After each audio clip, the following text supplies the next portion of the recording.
അദ്ദേഹം പറയുന്നത് ഓൺലൈൻ ബിസിനസിനെ കുറിച്ച് പറഞ്ഞാൽ ഞാൻ ചെയ്യുന്ന ബിസിനസ് ഓൺലൈനിൽ ചെയ്യാമെങ്കിൽ ലോകത്തിലെ എല്ലാ ബിസിനസ്സും ഓൺലൈനിൽ ചെയ്യാം. ഞാൻ ചെയ്യുന്നത് മീൻ കച്ചവടമാണ്. ഇത് ഫ്രഷ് ടു ഹോമിന്റെ സ്ഥാപകനായിട്ടുള്ള മാത്യു ജോസഫിന്റെ കോട്ടാണ്. അപ്പം അദ്ദേഹം തന്നെ ഒരു ഇന്റർവ്യൂവിൽ പറഞ്ഞത് അദ്ദേഹം കൊച്ചിയിൽ ഒരു ദിവസം ഉച്ചയ്ക്ക് പിടിക്കുന്ന മീന് അത് പിറ്റേന്ന് രാവിലെ 10 മണിക്ക് മുമ്പ് ഡൽഹിയിൽ അത് വാങ്ങുന്ന കസ്റ്റമറുടെ അടുക്കളയിൽ എത്തിക്കാനായിട്ട് അദ്ദേഹത്തിന് സാധിക്കുന്നുണ്ട് എന്നുള്ളതാണ്. അതായത് നമുക്ക് ട്രാൻസ്പോർട്ട് ചെയ്യാനൊക്കെ വളരെ ബുദ്ധിമുട്ടുള്ള ഒരു പ്രോഡക്റ്റ് ആണ് ഫ്രഷ് മീൻ എന്ന് പറയുന്നത്. കാരണം അത് പിന്നെ അത്ര ടെമ്പറേച്ചർ ഒക്കെ ഉള്ള റെഫ്രിജറേറ്റർ സംവിധാനമൊക്കെ ഉള്ള പിന്നെ വാഹനങ്ങളിലേ നമുക്ക് കൊണ്ടുപോകാനായിട്ടൊക്കെ സാധിക്കത്തുള്ളൂ. അപ്പൊ അങ്ങനെയുള്ള ഒരു പ്രോഡക്റ്റ് അദ്ദേഹത്തിന് ഇന്ത്യ ഒട്ടാകെയുള്ള കസ്റ്റമറിലേക്ക് എത്തിക്കാനായിട്ട് സാധിക്കുന്നുണ്ട് എന്നുണ്ടെങ്കിൽ നമുക്ക് മറ്റുള്ള എന്ത് പ്രോഡക്റ്റുകൾ വേണമെങ്കിലും ഓൺലൈനിൽ വിൽക്കാൻ സാധിക്കും എന്നാണ് പറയുന്നത്. ഓക്കെ, അപ്പൊ തീർച്ചയായിട്ടും നമുക്ക് ഇതുപോലെ നമ്മുടെ കൈവശമുള്ള നമ്മളിപ്പോൾ മാർക്കറ്റ് ചെയ്യുന്നതോ നമ്മൾ റീറ്റെയിൽ ചെയ്യുന്നതോ അല്ലെങ്കിൽ മാനുഫാക്ചർ ചെയ്യുന്ന പ്രോഡക്റ്റുകൾ തീർച്ചയായിട്ടും അദ്ദേഹത്തിന് മീൻ കച്ചവടം ഓൺലൈൻ വഴി ചെയ്യാമെങ്കിൽ നമുക്കും ചെയ്യാവുന്നതേ ഉള്ളൂ. ഇനി നമ്മൾ കാണുന്ന ഒരു ചാർട്ടാണ്. അതിൽ കോവിഡിന്റെ സമയത്ത് അമേരിക്കയിൽ ചില കാറ്റഗറിപ്പെട്ട പ്രോഡക്റ്റുകൾക്ക് ഓൺലൈനിൽ കുത്തനെ ഡിമാൻഡ് വർദ്ധിച്ചു. എന്നാൽ ചില പ്രോഡക്റ്റുകൾക്ക് വിൽപ്പന ഇടിയുകയും ചെയ്തു. ആ പ്രോഡക്റ്റുകളെ കുറിച്ചിട്ടാണ് നമ്മൾ നോക്കുന്നത്. അപ്പോൾ വിൽപ്പന കൂടിയ കാറ്റഗറികൾ medical essential, house hold goods, baby product, toys and games, health and wellness, work from home, food and beverage, house hold goods, pets, beauty and care, sports and fitness, electronics പോലെയൊക്കെയുള്ള കാറ്റഗറിപ്പെട്ട പ്രോഡക്റ്റുകൾക്ക് ആ സമയത്ത് വിൽപ്പന വർദ്ധിച്ചു. എന്നാൽ ബാഗുകൾ, ട്രാവൽ ആക്സറീസ്, ജുവലറി, ലക്ഷറി പോലെയൊക്കെയുള്ള കാറ്റഗറിപ്പെട്ട പ്രോഡക്റ്റുകൾക്ക് വിൽപ്പന ഇടിയുകയും ചെയ്തു. അപ്പൊ ഇതിൽ നമ്മൾ മനസ്സിലാക്കേണ്ട കാര്യം എന്താണെന്ന് വെച്ച് കഴിഞ്ഞാൽ നമ്മൾ ഓൺലൈൻ വഴി മാർക്കറ്റ് ചെയ്യാൻ വേണ്ടിയിട്ട് പ്രോഡക്റ്റുകൾ സെലക്ട് ചെയ്യുമ്പോഴത്തേക്ക് ശ്രദ്ധയോടെ വേണം സെലക്ട് ചെയ്യാനായിട്ട്. നമ്മുടെ പ്രോഡക്റ്റുകൾ വർഷത്തിൽ എല്ലാ മാസവും ഒരേപോലെ ഡിമാൻഡുള്ള പ്രോഡക്റ്റുകളായിരുന്നാൽ വളരെ നല്ലത്. എന്നാലും നമ്മളൊരു സീസൺ പ്രോഡക്റ്റ് ആണ് സെലക്ട് ചെയ്യുന്നതെങ്കിൽ, ഉദാഹരണത്തിന് കുടയോ മഴക്കോട്ടോ പോലെയൊക്കെയുള്ള പ്രോഡക്റ്റുകളാണെന്നുണ്ടെങ്കിൽ ആ മഴക്കാലത്ത് ഒരു 4-5 മാസം മാത്രമായിരിക്കും ആ പ്രോഡക്റ്റിന് ഡിമാൻഡ് ഉണ്ടാവുക. അതിനുശേഷം ബാക്കി 6-7 മാസം കാര്യമായിട്ടുള്ള സെയിൽസ് ഒന്നും ഉണ്ടാവത്തില്ല. അങ്ങനെ ഒരു ബിസിനസ് നടത്തിക്കൊണ്ടു പോകാനായിട്ട് ബുദ്ധിമുട്ടായിരിക്കും. അപ്പോഴും നമ്മൾ പ്രോഡക്റ്റുകൾ ചൂസ് ചെയ്യുമ്പോഴത്തേക്ക് എല്ലാ സമയത്തും ഒരേപോലെ ഡിമാൻഡുള്ള പ്രോഡക്റ്റുകൾ ചൂസ് ചെയ്യുക. അല്ലെങ്കിൽ സീസൺ പ്രോഡക്റ്റുകളും നമ്മൾ വിൽക്കുന്നുണ്ടെങ്കിൽ അതോടൊപ്പം തന്നെ മറ്റ് കാറ്റഗറിപ്പെട്ട പ്രോഡക്റ്റുകൾ കൂടെ വിൽക്കാനായിട്ട് നമുക്ക് കഴിയണം. ഇപ്പൊ നമ്മൾ കാണുന്ന ചാർട്ടിൽ തന്നെ ഇപ്പം ബാഗുകൾ, ട്രാവൽ ആക്സറീസിനൊക്കെ വിൽപ്പന ഇടിഞ്ഞു കണ്ടു. ഓക്കെ, അപ്പൊ അതിന് ഡിമാൻഡ് ഇല്ലാതെ, എന്നാൽ അതേ സെല്ലർ തന്നെ ഇലക്ട്രോണിക്സും ടോയ്സും അങ്ങനെയൊക്കെയുള്ള പല കാറ്റഗറികൾ ഒരേ സമയം മാനേജ് ചെയ്യുന്ന ആളാണെന്നുണ്ടെങ്കിൽ അങ്ങനെ ഏതെങ്കിലും ഒരു കാറ്റഗറിയുടെ വിൽപ്പന ഇടിവ് അദ്ദേഹത്തിന്റെ ബിസിനസിനെ കാര്യമായിട്ട് ബാധിക്കത്തില്ല. മറ്റ് കാറ്റഗറികളിലുള്ള പ്രോഡക്റ്റുകളുടെ ഡിമാൻഡിന്റെ ഉയർച്ച കാരണം അദ്ദേഹത്തിന്റെ ബിസിനസ് സ്ട്രോങ് ആയിട്ട് മുമ്പോട്ട് പോകാനായിട്ട് അദ്ദേഹത്തിന് സാധിക്കും. ഇനി ഇന്ത്യയിലുള്ള ആൾക്കാർ ഏതൊക്കെ പ്ലാറ്റ്ഫോം വഴിയാണ് പ്രധാനമായിട്ടും ഓൺലൈൻ വഴി പ്രോഡക്റ്റുകൾ പർച്ചേസ് ചെയ്യുന്നതെന്ന് നമുക്ക് നോക്കാം. അപ്പൊ അതനുസരിച്ച് നമുക്ക് ആ പ്ലാറ്റ്ഫോമുകൾ ഉപയോഗിച്ചിട്ട് നമ്മുടെ പ്രോഡക്റ്റുകൾ വിൽക്കാനും സാധിക്കും. അപ്പൊ ഇന്ത്യയിലെ ഇ കൊമേഴ്സ് പ്ലാറ്റ്ഫോമുകളിൽ ഏറ്റവും പ്രധാനപ്പെട്ട ഒരു ഇ കൊമേഴ്സ് പ്ലാറ്റ്ഫോമാണ് ആമസോൺ. Amazon.in എന്നുള്ളതാണ് ഇന്ത്യയിലെ സൈറ്റിന്റെ പേര്. അതുകൂടാതെ ആമസോൺ ബിസിനസ് എന്ന പേരിൽ ഹോൾസെയിൽ ആയിട്ട് പ്രോഡക്റ്റുകൾ വിൽക്കാനും വാങ്ങാനും ഒക്കെ വേണ്ടിയിട്ട് മറ്റൊരു സൈറ്റ് കൂടെ അവരുടേതായിട്ടുണ്ട്. അതുപോലെ ആമസോൺ ഫുഡ് എന്ന് പറയുന്ന പ്ലാറ്റ്ഫോമും അവരുടേതാണ്. അതുപോലെ shoppe stop, more, future retail പോലെയൊക്കെയുള്ള കമ്പനികളിൽ ആമസോണിന് നിക്ഷേപമുണ്ട്. ആമസോണിന് സ്വന്തമായിട്ട് ഒരു കൊറിയർ കമ്പനിയുണ്ട്, ATS എന്നാണ് അതിന്റെ പേര്. അത് ഉപയോഗിച്ചിട്ടാണ് സെല്ലർമാരുടെ പ്രോഡക്റ്റുകൾ കളക്ട് ചെയ്ത് ആമസോൺ കസ്റ്റമറിലേക്ക് എത്തിക്കുന്നത്. അതുപോലെ ആമസോണിന്റെ പ്രൈം വീഡിയോ നമുക്ക് എല്ലാവർക്കും അറിയാം. മലയാള സിനിമകൾ പോലും അതിനകത്ത് റിലീസ് ചെയ്യപ്പെടുന്നുണ്ട്. Amazon music, Amazon Kindle, audible, Amazon fire TV, Amazon games പോലെയുള്ള പ്ലാറ്റ്ഫോമുകളും ആമസോണിന്റെ അണ്ടറിൽ വരുന്നതാണ്. അതുപോലെ ഡേറ്റ സ്റ്റോറേജുമായിട്ട് ബന്ധപ്പെട്ട ആമസോൺ വെബ് സർവീസസ് എന്ന് പറയുന്ന ഒരു സംവിധാനവും അവർ പ്രൊവൈഡ് ചെയ്യുന്നുണ്ട്. പിന്നെ ആമസോണിൽ പ്രോഡക്റ്റുകൾ സെല്ല് ചെയ്യുന്ന സെല്ലർമാർക്ക് അവരുടെ പ്രോഡക്റ്റുകൾ ആമസോണിനുള്ളിൽ തന്നെ അഡ്വർടൈസ്മെന്റ് ചെയ്യാൻ വേണ്ടിയിട്ട് ആമസോൺ അഡ്വർടൈസിംഗ് എന്ന് പറയുന്ന ഒരു സംവിധാനവും അവർ പ്രൊവൈഡ് ചെയ്യുന്നുണ്ട്. അതുപോലെ ഗൂഗിൾ പേക്ക് സമാനമായിട്ട് ആമസോൺ പേ എന്ന് പറയുന്ന ഒരു പേയ്മെന്റ് സംവിധാനവും അവരുടേതായിട്ടുണ്ട്. ഇതാണ് പ്രധാനമായിട്ടും ആമസോണിന്റെ ഇന്ത്യയിലെ പ്രസൻസ്. ഇനി ആമസോൺ പോലെ തന്നെ വളരെ പ്രധാനപ്പെട്ട മറ്റൊരു പ്ലാറ്റ്ഫോമാണ്, ഇ കൊമേഴ്സ് പ്ലാറ്റ്ഫോമാണ് ഫ്ലിപ്കാർട്ട്. Flipkart.com എന്നുള്ളത് തന്നെയാണ് അവരുടെ പ്രധാനപ്പെട്ട സൈറ്റ്. അതുകൂടാതെ മിന്ത്ര, ബെസ്റ്റ് പ്രൈസ്, ജബോങ്, ഷോപ്സി പോലെയുള്ള ഇ കൊമേഴ്സ് സൈറ്റുകളും അവരുടെ അണ്ടറിൽ വരുന്നതാണ്. ഫ്ലിപ്കാർട്ടിനും സ്വന്തമായിട്ട് ഒരു കൊറിയർ കമ്പനിയുണ്ട്, ഇ-കാർട്ട് എന്നാണ് അതിന്റെ പേര്. അതുപോലെ ഫ്ലിപ്കാർട്ടിന് നിക്ഷേപമുള്ള കമ്പനികളാണ് Hotstar, Gaana, PUBG, make my trip, OYO, Pixigo, Zoomcar പോലെയൊക്കെയുള്ള കമ്പനികൾ. അതുപോലെ ഫ്ലിപ്കാർട്ടിനും ഒരു പേയ്മെന്റ് സംവിധാനമുണ്ട്. ഫോൺ പേ എന്നാണ് അതിന്റെ പേര്. 18 കോടിയിലധികം രജിസ്റ്റേർഡ് യൂസേഴ്സ് ഉള്ള വലിയൊരു പ്ലാറ്റ്ഫോമാണ് ഫ്ലിപ്കാർട്ടിന്റെ ഉടമസ്ഥയിലുള്ള ഫോൺ പേ. ഇനി ആമസോണും ഫ്ലിപ്കാർട്ടും കഴിഞ്ഞാൽ മറ്റൊരു പ്രധാനപ്പെട്ട ഇ കൊമേഴ്സ് പ്ലാറ്റ്ഫോമാണ് റിലയൻസിന്റെ ഉടമസ്ഥയിലുള്ള ജിയോ മാർട്ട്. ജിയോ മാർട്ട് വഴി റിലയൻസ് ലക്ഷ്യം വെക്കുന്നത് ജിയോ വഴി ടെലികോം രംഗത്ത് കൊണ്ടുവന്നതിന് സമാനമായിട്ടുള്ള ഒരു വിപ്ലവം ജിയോ മാർട്ട് വഴി ഇ കൊമേഴ്സ് രംഗത്തും കൊണ്ടുവരാൻ വേണ്ടിയിട്ട് അവർ ശ്രമിച്ചുകൊണ്ടിരിക്കുകയാണ്.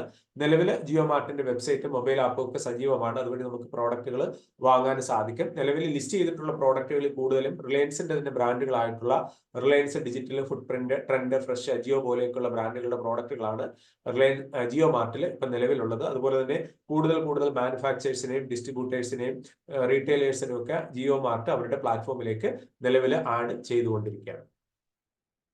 ഇനി ഇന്ത്യയിൽ ഏറ്റവും കൂടുതൽ വിറ്റഴിക്കപ്പെടുന്ന പ്രോഡക്റ്റ് കാറ്റഗറികൾ നോക്കുകയാണെങ്കിൽ എണ്ണത്തിൽ കൂടുതൽ ഓർഡറുകൾ കിട്ടുന്നത് ഫാഷൻ കാറ്റഗറിയാണ്. അതിനകത്ത് ഡ്രസ് മെറ്റീരിയൽസ്, ഫുഡ്വെയർ ഒക്കെയാണ് വരുന്നത്.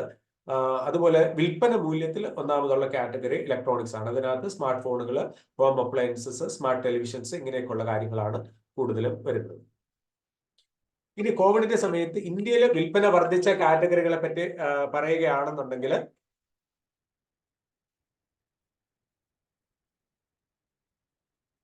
ഇന്ത്യയിലെ വിൽപ്പന വർദ്ധിച്ച കാറ്റഗറികളെ പറ്റി പറയുകയാണെന്നുണ്ടെങ്കിൽ ഇലക്ട്രോണിക്സ് ആക്സറീസിന് 26% വളർച്ച വന്നു. അതുപോലെ തന്നെ ഫാഷൻ ആക്സറീസിന് 26% വളർച്ച, ഇലക്ട്രോണിക്സ് ഹോം അപ്ലയൻസിന് 22% വളർച്ച, ഐവെയർ ആക്സറീസിന് 47% വളർച്ച വന്നു.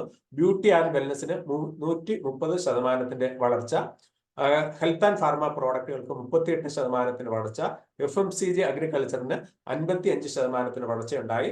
അതുപോലെ തന്നെ മറ്റ് കാറ്റഗറികൾക്ക് 13%, ഓവറാൾ നോക്കുമ്പോൾ 20% വളർച്ചയുണ്ടായി. ഓക്കെ, ഇത് 2020 കാര്യമാണ്. 2021, 22, 23 വർഷങ്ങളിൽ 30%-നും 40%-നും ഇടയ്ക്കായിരുന്നു ഓരോ വർഷങ്ങളിലും ഉണ്ടായ വളർച്ച. ഇനി നമ്മൾ ഒരു പ്രോഡക്റ്റ് ഓൺലൈൻ വഴി വിൽക്കാനായിട്ട് ശ്രമിക്കുന്ന സമയത്ത് നമുക്ക് പരിഗണിക്കാവുന്ന പ്ലാറ്റ്ഫോമുകൾ ഏതൊക്കെയാണെന്ന് നമുക്ക് നോക്കാം. അതിൽ ഏറ്റവും ആദ്യം പരിഗണിക്കാവുന്ന പ്ലാറ്റ്ഫോമിൽ ഒന്നാണ് സോഷ്യൽ മീഡിയ പ്ലാറ്റ്ഫോമുകൾ. അതായത് വാട്സപ്പ്, അതും ഫേസ്ബുക്ക്, ഇൻസ്റ്റഗ്രാം പോലെയൊക്കെയുള്ള പ്ലാറ്റ്ഫോമുകളെയാണ് നമ്മൾ സോഷ്യൽ മീഡിയ പ്ലാറ്റ്ഫോമുകൾ എന്ന് പറയുന്നത്. രണ്ടാമത്, നമുക്ക് എന്തെങ്കിലും പ്രോഡക്റ്റുകൾ നമ്മൾ മാനുഫാക്ചർ ചെയ്യുകയോ അല്ലെങ്കിൽ ഇമ്പോർട്ട് ചെയ്യുകയോ ഒക്കെ ചെയ്യുകയാണെന്നുണ്ടെങ്കിൽ നമുക്ക് ഹോൾസെയിൽ ആയിട്ട് നമ്മുടെ പ്രോഡക്റ്റുകൾ മാർക്കറ്റ് ചെയ്യാനായിട്ട് സാധിക്കും. പിന്നെ അടുത്തത്, സ്വന്തമായിട്ട് പ്രോഡക്റ്റ് ഇല്ലാത്ത ആൾക്കാർക്ക് മറ്റുള്ളവരുടെ പ്രോഡക്റ്റുകൾ ഡ്രോപ്പ് ഷിപ്പിംഗ് മെത്തേഡ് വഴി മാർക്കറ്റ് ചെയ്തിട്ട് ഒരു വരുമാനം ഉണ്ടാക്കാനായിട്ട് സാധിക്കും. അടുത്തത്, നമുക്ക് സ്വന്തമായിട്ട് ഒരു ഇ കൊമേഴ്സ് വെബ്സൈറ്റ് ക്രിയേറ്റ് ചെയ്തിട്ട് നമ്മുടെ സ്വന്തം പ്രോഡക്റ്റുകളോ മറ്റുള്ളവരുടെ പ്രോഡക്റ്റുകളോ ഒക്കെ അതിനകത്തൂടെ മാർക്കറ്റ് ചെയ്യാനായിട്ട് സാധിക്കും. ഏറ്റവും പ്രധാനം, നമ്മൾ മാർക്കറ്റ് പ്ലേസുകൾ ഉപയോഗിച്ചിട്ട് നമ്മുടെ പ്രോഡക്റ്റുകൾ സെല്ല് ചെയ്യുക എന്നുള്ളതാണ്. അതായത് ആമസോൺ, ഫ്ലിപ്കാർട്ട് പോലെയുള്ള മാർക്കറ്റ് പ്ലേസുകൾ വഴി നമ്മുടെ പ്രോഡക്റ്റുകൾ ഓൺലൈൻ സെല്ല് ചെയ്യാനായിട്ട് സാധിക്കും. ഇതെല്ലാം നമുക്ക് ഡീറ്റെയിൽഡ് ആയിട്ട് നോക്കാം. ആദ്യം നമ്മൾ സോഷ്യൽ മീഡിയ പ്ലാറ്റ്ഫോമുകൾ വഴി പ്രോഡക്റ്റുകൾ സെല്ല് ചെയ്യുന്ന സമയത്ത് ഫേസ്ബുക്ക്, ഇൻസ്റ്റഗ്രാം, യൂട്യൂബ്, വാട്സപ്പിന്റെ ബിസിനസ് ആപ്ലിക്കേഷൻ പോലെയൊക്കെയുള്ള പ്ലാറ്റ്ഫോമുകൾ വഴി നമുക്ക് പ്രോഡക്റ്റുകൾ മാർക്കറ്റ് ചെയ്യാനായിട്ട് സാധിക്കും. ഇത് തുടക്കക്കാർക്ക് ചെയ്യാൻ പറ്റുന്ന ഒരു കാര്യമാണ്. ഇപ്പൊ നമ്മളൊരു സ്റ്റുഡന്റ് ആണ്, ഒരു അധിക വരുമാനത്തിന് വേണ്ടി ചെയ്യുകയാണ്, അല്ലെങ്കിൽ ഒരു വീട്ടമ്മയാണ്, അപ്പോൾ അവരുടെ ഫ്രീ ഉള്ള ടൈം ചെയ്യുകയാണ്. ഇങ്ങനെയൊക്കെയുള്ള സമയത്ത് ഒരു എക്സ്ട്രാ ഇൻകം, ഒരു പോക്കറ്റ് മണിക്ക് വേണ്ടിയൊക്കെ ചെയ്യുമ്പോഴത്തേക്ക് സോഷ്യൽ മീഡിയ മാത്രം ഉപയോഗിച്ചിട്ട് നമുക്കൊരു വരുമാനം ഉണ്ടാക്കിയെടുക്കാനായിട്ട് സാധിക്കും. പക്ഷേ ഇത് സ്കെയിൽ ചെയ്യാൻ പറ്റുന്ന ഒരു മോഡലല്ല. അതായത് ഇപ്പൊ നമുക്ക് കൂടുതൽ പ്രോഡക്റ്റുകളോ അല്ലെങ്കിൽ അത് ഓട്ടോമേറ്റ് ചെയ്യാനോ ഒക്കെ ഉള്ള സംവിധാനങ്ങൾ ഇതിനകത്ത് പരിമിതമാണ് എന്നുള്ളതാണ്. ഇനി ഹോൾസെയിൽ ആയിട്ട് നമുക്ക് പ്രോഡക്റ്റുകൾ ചെയ്യാൻ വേണ്ടിയിട്ട് പിന്നെ ഉപയോഗപ്പെടുത്താവുന്ന പ്ലാറ്റ്ഫോമുകൾ ഒന്നാണ് ഗൂഗിൾ മൈ ബിസിനസ്. ഇപ്പൊ നമ്മൾ ഗൂഗിളിൽ എന്തെങ്കിലും പ്രോഡക്റ്റോ അല്ലെങ്കിൽ സർവീസോ സെർച്ച് ചെയ്യുന്ന സമയത്ത് ആദ്യം 2-3 ഗൂഗിൾ മാപ്പിലെ ലിസ്റ്റിങ്ങുകൾ അവിടെ കാണിക്കാനായിട്ട് സാധ്യതയുണ്ട്. ഓക്കെ, ഇപ്പൊ നമ്മൾ ഇപ്പം plastic bottle manufacturers in Kerala, അല്ലെങ്കിൽ എന്തെങ്കിലും മെഷീൻ മാനുഫാക്ചേഴ്സ് ഇൻ കേരള എന്നൊക്കെ പറഞ്ഞിട്ട് സെർച്ച് അടിക്കുമ്പോഴത്തേക്ക് ആദ്യം വരുന്ന 2-3 റിസൾട്ട് ഗൂഗിൾ മാപ്പിലെ റിസൾട്ട് ആയിരിക്കും. അപ്പൊ അങ്ങനെ നമ്മുടെ ബിസിനസിന്റെ ഡീറ്റെയിൽസും അങ്ങനെ ഗൂഗിൾ മാപ്പിൽ ഫ്രീ ആയിട്ട് തന്നെ നമുക്ക് കൊടുക്കാനായിട്ട് സാധിക്കും. അപ്പോൾ നമ്മൾ ഗൂഗിൾ മൈ ബിസിനസ് എന്ന് പറയുന്ന വെബ്സൈറ്റിൽ പോയിട്ട് നമ്മുടെ ജിമെയിൽ ഉപയോഗിച്ചിട്ട് ആ അക്കൗണ്ട് ഓപ്പൺ ചെയ്ത് കഴിഞ്ഞാൽ നമ്മുടെ ബിസിനസിന്റെ പേര്, നമ്മുടെ പ്രോഡക്റ്റുകൾ, സർവീസുകൾ, നമ്മുടെ അഡ്രസ്സ്, ഫോൺ നമ്പർ, വെബ്സൈറ്റ് ഉണ്ടെങ്കിൽ അതിന്റെ ലിങ്ക്, പ്രോഡക്റ്റുകളുടെ ഫോട്ടോസ്, നമ്മുടെ ഷോപ്പിന്റെ ഫോട്ടോസ്, അങ്ങനെയൊക്കെയുള്ള കാര്യങ്ങളെല്ലാം നമുക്ക് കൊടുത്തിട്ട് ഒരു Google my business account create ചെയ്യാം. ഗൂഗിൾ മാപ്പ് ലിസ്റ്റിംഗും ഗൂഗിൾ മൈ ബിസിനസ് അക്കൗണ്ടും ഒക്കെ ഒന്ന് തന്നെയാണ്. അതിൽ ആൾക്കാർ രണ്ടും രണ്ട് രീതിയിൽ പറയും എന്നുള്ളത് മാത്രമേ ഉള്ളൂ.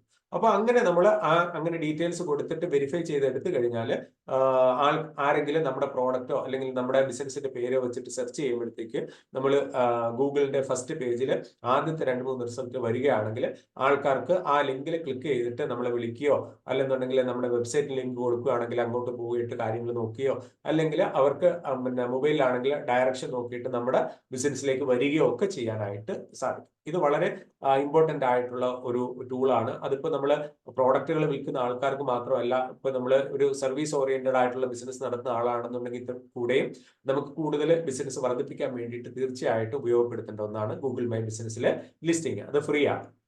ഇനി അടുത്തത് നമുക്ക് ഹോൾസെയിൽ ആയിട്ട് പ്രോഡക്റ്റുകൾ പിന്നെ വിൽക്കാനാണെന്നുണ്ടെങ്കിൽ ആമസോൺ പോലെയുള്ള പ്ലാറ്റ്ഫോമുകളിലും ഹോൾസെയിൽ ആയിട്ട് പ്രോഡക്റ്റുകൾ വിൽക്കുന്ന സംവിധാനവും ഉണ്ട്. അത് നമുക്ക് പ്രയോജനപ്പെടുത്താനായിട്ട് സാധിക്കും. അപ്പൊ അതില് പിന്നെ വ്യത്യാസം എന്താണെന്ന് വെച്ച് കഴിഞ്ഞാൽ നമ്മൾ സാധാരണ ആമസോണിൽ പ്രോഡക്റ്റുകൾ വിൽക്കുമ്പോഴത്തേക്ക് റീറ്റെയിൽ വിലക്കാണ് വിൽക്കുന്നത്. എന്നാൽ ബിസിനസ് ആമസോണിൽ ഹോൾസെയിൽ വിലക്കാണ് വിൽക്കുന്നത്. അപ്പോൾ കൂടുതൽ ക്വാണ്ടിറ്റി വാങ്ങുന്ന ആൾക്കാർക്ക് കൂടുതൽ എന്താണ് വിലക്കുറവ് കിട്ടുന്ന രീതിയിൽ, അതായത് മിനിമം 100 പീസ് വാങ്ങുന്ന ആൾക്കാർക്ക് ഇത്ര % ഡിസ്കൗണ്ട്, 200 പീസ് ഒന്നിച്ച് വാങ്ങുകയാണെങ്കിൽ ഇത്ര % ഡിസ്കൗണ്ട് എന്ന രീതിയിലൊക്കെ നമുക്ക് അവിടെ സെറ്റ് ചെയ്ത് കൊടുക്കാനായിട്ട് സാധിക്കും. അതുപോലെ വാങ്ങുന്ന ആൾക്കാർക്ക് GST ഇൻവോയ്സ് കിട്ടുകയും ചെയ്യും എന്നുള്ളതാണ്. പിന്നെ അടുത്തത് India mart, trade India, Kerala market പോലെയൊക്കെയുള്ള സൈറ്റുകളിൽ പോയി കഴിഞ്ഞാൽ നമ്മുടെ ബിസിനസിന്റെ ഡീറ്റെയിൽസും അതുപോലെ തന്നെ പ്രോഡക്റ്റുകളുടെ ഡീറ്റെയിൽസും കൊടുത്തു കഴിഞ്ഞാൽ ആ സൈറ്റുകളിൽ പ്രോഡക്റ്റുകൾ ബൾക്കായിട്ട് വാങ്ങാനായിട്ട് താല്പര്യമുള്ള ആൾക്കാർ വന്ന് നമ്മുടെ പ്രോഡക്റ്റുകൾ സെർച്ച് ചെയ്യുന്ന സമയത്ത്, നമ്മുടെ പ്രോഡക്റ്റുകൾക്ക് സിമിലർ ആയിട്ടുള്ള പ്രോഡക്റ്റുകൾ സെർച്ച് ചെയ്യുന്ന സമയത്ത് നമ്മുടെ ബിസിനസിന്റെ ഡീറ്റെയിൽസും പിന്നെ സെർച്ച് റിസൾട്ട് വരികയും അങ്ങനെ അവർക്ക് നമ്മളെ കോൺടാക്ട് ചെയ്യുകയും അതുവഴി നമ്മുടെ പ്രോഡക്റ്റുകൾ ഹോൾസെയിൽ ആയിട്ട് വാങ്ങാൻ സാധിക്കുകയും ചെയ്യും. ഇന്ത്യ മാർട്ടും ട്രേഡ് ഇന്ത്യ ഒക്കെ പ്രൈവറ്റ് കമ്പനികൾ നടത്തുന്ന സൈറ്റുകളാണ്. കേരള imarket.com കേരള ഗവൺമെന്റിന്റെ വ്യവസായ വകുപ്പിന്റെ അണ്ടറിൽ വരുന്ന സൈറ്റാണ്. അതുപോലെ ജസ്റ്റ് ഡയലോഗ് കേരള എന്നൊക്കെ പറഞ്ഞിട്ട് ധാരാളം ക്ലാസിഫൈഡ് സൈറ്റുകളുണ്ട്. അങ്ങനെയൊക്കെയുള്ള കഴിയുന്നത്ര സൈറ്റുകളിൽ നമ്മൾ ജോയിൻ ചെയ്തിട്ട് നമ്മുടെ ബിസിനസിന്റെ ഡീറ്റെയിൽസും പ്രോഡക്റ്റുകളുടെ ഡീറ്റെയിൽസും ഒക്കെ ആഡ് ചെയ്യുന്നത് ഹോൾസെയിൽ ആയിട്ടുള്ള എൻക്വയറീസ് കിട്ടാനായിട്ട് നമ്മളെ സഹായിക്കും. ഇനി അടുത്തത് സ്വന്തമായിട്ടൊരു ഇ-കൊമേഴ്സ് വെബ്സൈറ്റ് ക്രിയേറ്റ് ചെയ്യാനായിട്ട് പ്ലാൻ ഉണ്ടെങ്കിൽ അതിന്റെ സ്റ്റെപ്പുകൾ എന്താണെന്ന് പറയാം. അപ്പൊ നമുക്ക് ഒരു സ്വന്തമായിട്ട് ഇ-കൊമേഴ്സ് വെബ്സൈറ്റ് ക്രിയേറ്റ് ചെയ്യാൻ ഉദ്ദേശിക്കുന്ന ആള് ആദ്യം ഒരു വെബ്സൈറ്റിന്റെ പേര് ഡിസൈഡ് ചെയ്യണം. അതിന് ഡൊമൈൻ നെയിം എന്നാണ് പറയുന്നത് വെബ്സൈറ്റിന്റെ പേരിന്. അത് രജിസ്റ്റർ ചെയ്യണം. ഗോഡാഡി പോലുള്ള സൈറ്റുകളിൽ പോയി കഴിഞ്ഞാൽ നമുക്കത് രജിസ്റ്റർ ചെയ്തെടുക്കാനായിട്ട് സാധിക്കും.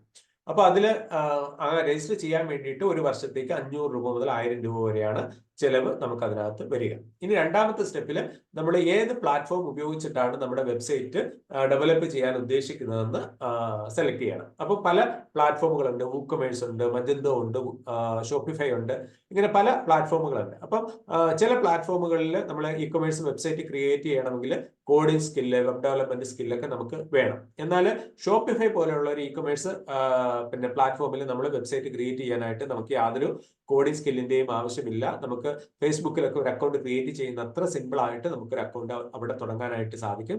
അതിനുശേഷം നമുക്ക് എത്ര പ്രോഡക്റ്റുകളുണ്ടോ ആ പ്രോഡക്റ്റുകളെല്ലാം 1 by 1 ആയിട്ട് നമുക്ക് ആഡ് ചെയ്യാനായിട്ട് സാധിക്കും. പ്രോഡക്റ്റുകളുടെ എണ്ണത്തിൽ ലിമിറ്റേഷൻസ് ഒന്നുമില്ല. നമുക്ക് എത്ര പ്രോഡക്റ്റുകൾ വേണമെങ്കിലും അതിനകത്ത് ആഡ് ചെയ്യാൻ പറ്റും. അപ്പൊ അതിൽ ചെലവ് എത്രയാ വരിക എന്ന് ചോദിച്ചു കഴിഞ്ഞാൽ ഷോപ്പിഫൈയുടെ കേസ് എടുത്തു കഴിഞ്ഞാൽ ആദ്യത്തെ 1-2 മാസം ഫ്രീ ആയിരിക്കും. അതിനുശേഷം അവരുടെ വ്യത്യസ്ത പ്ലാനുകളുണ്ട്, മന്ത്ലി പ്ലാനുകൾ. അത് ഏതെങ്കിലും ഒന്ന് ചൂസ് ചെയ്തിട്ട് നമുക്ക് നമ്മുടെ ഡെബിറ്റ് കാർഡ് വെച്ചോ ക്രെഡിറ്റ് കാർഡ് വെച്ചോ നമുക്ക് പേയ്മെന്റ് അടയ്ക്കാനായിട്ട് സാധിക്കും. അപ്പൊ നമ്മൾ ആദ്യം ഡൊമൈൻ നെയിം വാങ്ങി ഷോപ്പിഫൈയിൽ അക്കൗണ്ട് ക്രിയേറ്റ് ചെയ്ത് പ്രോഡക്റ്റുകളിൽ ലിസ്റ്റ് ചെയ്തു. ഓക്കെ, അപ്പൊ ഇത്രയും ചെയ്തതിന് ശേഷം നമ്മുടെ ഡൊമൈൻ നെയിമും നമ്മുടെ ഷോപ്പിഫൈ സൈറ്റും നമ്മൾ കണക്ട് ചെയ്ത് കഴിഞ്ഞാൽ ആൾക്കാർക്ക് ആ സൈറ്റിന്റെ പേര് അടിച്ചു കൊടുക്കുമ്പോഴത്തേക്ക് നമ്മുടെ ഷോപ്പിഫൈയിലെ പിന്നെ സൈറ്റിലേക്ക് വരികയും അവിടെ നമ്മൾ ലിസ്റ്റ് ചെയ്തിട്ടുള്ള പ്രോഡക്റ്റുകൾ കാണാനും അവിടെ ബൈ നൗ ബട്ടണിൽ ക്ലിക്ക് ചെയ്യാനും ഒക്കെ സാധിക്കും. അപ്പൊ അവിടെ ബൈ നൗ ബട്ടൺ ക്ലിക്ക് ചെയ്യുമ്പോഴത്തേക്ക് പിന്നെ നമുക്ക് ആ പ്രോഡക്റ്റുകളിൽ വാങ്ങാൻ ഉദ്ദേശിക്കുന്ന കസ്റ്റമറുടെ പണം വാങ്ങാനുള്ള ഒരു സംവിധാനവും കൂടെ വേണം. പേയ്മെന്റുകൾ കളക്ട് ചെയ്യാനുള്ള സംവിധാനം. അപ്പൊ അതിന് വേണ്ടിയിട്ട് നമ്മളൊരു പേയ്മെന്റ് ഗേറ്റ്വേ കൂടെ നമ്മുടെ വെബ്സൈറ്റുമായിട്ട് കണക്ട് ചെയ്ത് കൊടുക്കേണ്ടതായിട്ടുണ്ട്. അപ്പം പേയ്മെന്റ് ഗേറ്റ്വേകൾ എന്ന് പറയുന്നത് നമ്മുടെ വെബ്സൈറ്റിൽ അല്ലെങ്കിൽ നമ്മൾ ഓൺലൈനായി വിൽക്കുന്ന പ്രോഡക്റ്റുകളുടെ പൈസ നമുക്ക് കളക്ട് ചെയ്യാനായിട്ട് സഹായിക്കുന്ന സൈറ്റുകളെയാണ് നമ്മൾ പേയ്മെന്റ് ഗേറ്റ്വേകൾ എന്ന് പറയുന്നത്. അപ്പോൾ നമ്മൾ അങ്ങനെ ഒരു പേയ്മെന്റ് ഗേറ്റ്വേയിൽ ഒരു അക്കൗണ്ട് ക്രിയേറ്റ് ചെയ്തു. ഉദാഹരണത്തിന് റേസർ പേ, ഇൻസ്റ്റാമോജോ, ക്യാഷ് ഫ്രീ, പേയു എന്നൊക്കെ പറഞ്ഞിട്ട് ധാരാളം പേയ്മെന്റ് ഗേറ്റ്വേകൾ ഇന്ത്യയിൽ അവൈലബിൾ ആണ്. അപ്പൊ അങ്ങനെയുള്ള ഏതെങ്കിലും ഒരു പേയ്മെന്റ് ഗേറ്റ്വേയിൽ പോയിട്ട് നമ്മൾ ഒരു അക്കൗണ്ട് ക്രിയേറ്റ് ചെയ്യുന്നു. അതിനുശേഷം നമ്മുടെ ബാങ്ക് അക്കൗണ്ടും പാൻ കാർഡും ഒക്കെ ഉപയോഗിച്ചിട്ട് അത് വെരിഫൈ ചെയ്യുന്നു. അപ്പം ഈ ബാങ്ക് അക്കൗണ്ട് ഡീറ്റെയിൽസ് ഒക്കെ അവിടെ കൊടുക്കുന്നതിന് ഉദ്ദേശം എന്താണെന്ന് വെച്ച് കഴിഞ്ഞാൽ നമ്മുടെ കസ്റ്റമറിൽ നിന്ന് പൈസ കളക്ട് ചെയ്തിട്ട് അവർ നമ്മുടെ ബാങ്ക് അക്കൗണ്ടിലേക്ക് അയച്ചു തരികയാണ് ചെയ്യുക. അപ്പം നമ്മുടെ പാൻ കാർഡ്, ബാങ്ക് അക്കൗണ്ട് അവിടെ കൊടുക്കണം. ഓക്കെ, അതിനുശേഷം പിന്നെ നമ്മുടെ വെബ്സൈറ്റുമായിട്ട് ഈ പേയ്മെന്റ് ഗേറ്റ്വേ കണക്ട് ചെയ്ത് കൊടുക്കണം. അപ്പൊ നമ്മുടെ വെബ്സൈറ്റ് വന്നിട്ട് ആരെങ്കിലും ബൈ നൗ ബട്ടൺ ക്ലിക്ക് ചെയ്ത് കഴിഞ്ഞാൽ ആദ്യം അവരുടെ അടുത്ത് നിന്ന് എത്ര പ്രോഡക്റ്റ്, എത്ര ക്വാണ്ടിറ്റി ആണെന്നൊക്കെ ഉള്ളത് ചോദിക്കും. അതിനുശേഷം അവരുടെ അഡ്രസ് ഒക്കെ കളക്ട് ചെയ്യും. അതിനുശേഷം ആ കസ്റ്റമർക്ക് അവരുടെ ഡെബിറ്റ് കാർഡോ, ക്രെഡിറ്റ് കാർഡോ, നെറ്റ് ബാങ്കിങ്ങോ, UPI ഗൂഗിൾ പേ ഒക്കെ വെച്ചിട്ട് പേ ചെയ്യാനായിട്ട് സാധിക്കും. പേയ്മെന്റ് നമുക്ക് വേണ്ടിയിട്ട് നമ്മുടെ സൈറ്റിൽ ഈ പേയ്മെന്റ് ഗേറ്റ്വേകൾ കളക്ട് ചെയ്യും. അതിനുശേഷം അവർ പൈസ നമുക്ക് 2-3 ദിവസം കഴിയുമ്പോഴത്തേക്ക് ഒന്നിച്ച് നമ്മുടെ ബാങ്ക് അക്കൗണ്ടിലേക്ക് അയച്ച് തരും. ഈ സേവനം ചെയ്യുന്നതിന് വേണ്ടിയിട്ട് പേയ്മെന്റ് ഗേറ്റ്വേകൾ നമ്മുടെ ഒരു കമ്മീഷൻ ഈടാക്കും. 1% മുതൽ 2% വരെയൊക്കെയാണ് സാധാരണഗതിയിൽ പേയ്മെന്റ് ഗേറ്റ്വേകൾ കമ്മീഷൻ ഈടാക്കും. അപ്പൊ ഈ 3 കാര്യങ്ങൾ ഉണ്ടെങ്കിൽ നമുക്കൊരു ഇ-കൊമേഴ്സ് വെബ്സൈറ്റ് ക്രിയേറ്റ് ചെയ്തെടുക്കാൻ പറ്റും. അപ്പൊ നമുക്കൊരു 10-20 പ്രോഡക്റ്റ് ഒക്കെ ഉള്ളെങ്കിൽ നമുക്ക് 1-2 ദിവസം കൊണ്ട് തന്നെ ഇത് കംപ്ലീറ്റ് ചെയ്തെടുക്കാൻ പറ്റും. അക്കൗണ്ട് ക്രിയേഷനും അതുപോലെ തന്നെ പ്രോഡക്റ്റുകളിൽ ലിസ്റ്റിംഗും ഒക്കെ നമുക്ക് 2-3 മണിക്കൂറുകൾ കൊണ്ട് തന്നെ ചെയ്യാൻ പറ്റും. പിന്നെ പേയ്മെന്റ് ഗേറ്റ്വേയിൽ ഒരു അക്കൗണ്ട് ക്രിയേറ്റ് ചെയ്ത് കഴിഞ്ഞാൽ അവർ നമ്മുടെ പിന്നെ ബാങ്ക് അക്കൗണ്ട് ഡീറ്റെയിൽസും ഗൂഗിൾ പേ പാൻ കാർഡിന്റെ ഡീറ്റെയിൽസ് ഒക്കെ കൊടുക്കുമ്പോൾ അത് വെരിഫൈ ചെയ്തെടുക്കാൻ വേണ്ടി ചിലപ്പോൾ 1-2 ദിവസത്തെ ഡിലേ എടുക്കാറുണ്ട്. അപ്പൊ അത് വെരിഫൈ ചെയ്ത് കഴിഞ്ഞാൽ ആ സമയം മുതൽ നമ്മുടെ പിന്നെ സൈറ്റ് ലൈവായിട്ട് അതുവഴി ആൾക്കാർക്ക് പ്രോഡക്റ്റുകൾ വാങ്ങാനായിട്ട് സാധിക്കും.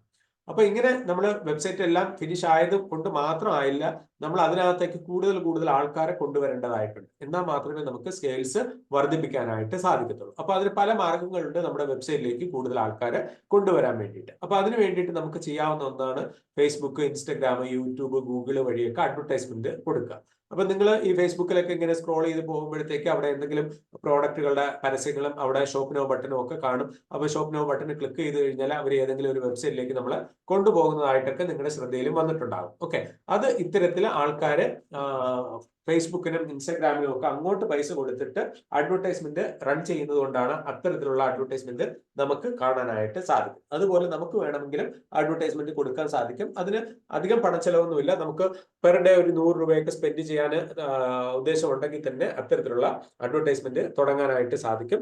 എന്നാൽ കൂടുതൽ പൈസ ഉണ്ടെങ്കിൽ കൂടുതൽ ആൾക്കാരിലേക്ക് കാണിക്കാൻ സാധിക്കും എന്നുള്ളതേ ഉള്ളൂ. ഇനി അടുത്തത് SEO ആണ്, അതായത് സെർച്ച് എഞ്ചിൻ ഒപ്റ്റിമൈസേഷൻ. അതുകൊണ്ട് ഉദ്ദേശിക്കുന്നത് എന്താണെന്ന് വെച്ച് കഴിഞ്ഞാൽ നമ്മൾ ഒരു പ്രോഡക്റ്റ് കൊടുക്കുന്നു അല്ലെങ്കിൽ ഒരു സർവീസ് കൊടുക്കുന്നു.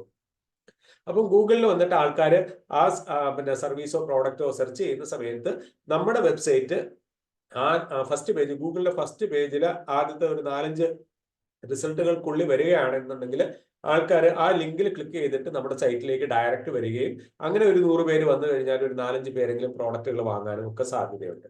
അപ്പൊ ആ തരത്തില് ഗൂഗിളിന്റെ സെർച്ച് റിസൾട്ടിൽ നമ്മുടെ വെബ്സൈറ്റ് ആദ്യം കൊണ്ടുവരുന്ന രീതിയിൽ നമ്മളത് സെറ്റ് ചെയ്ത് കൊടുക്കണം. അപ്പൊ അത് ചെയ്യാൻ വേണ്ടിയിട്ട് സെർച്ച് എഞ്ചിൻ ഒപ്റ്റിമൈസേഷൻ അറിയാവുന്ന എക്സ്പെർട്ടുകൾ ഉണ്ടാവും. അങ്ങനെയുള്ള ആരെങ്കിലും കൊണ്ടിട്ട് നമുക്ക് നമ്മുടെ പ്രോഡക്റ്റ് ഏതാണോ അത് സെർച്ച് ചെയ്യുമ്പോഴത്തേക്ക് ഗൂഗിളിൽ ഫസ്റ്റ് പേജ് വരുന്ന രീതിയിൽ നമുക്ക് സെറ്റ് ചെയ്ത് കൊടുക്കാൻ പറ്റും. ഇത് പക്ഷെ കുറച്ച് കോംപ്ലിക്കേറ്റഡ് ആയിട്ടുള്ള കാര്യമാണ്.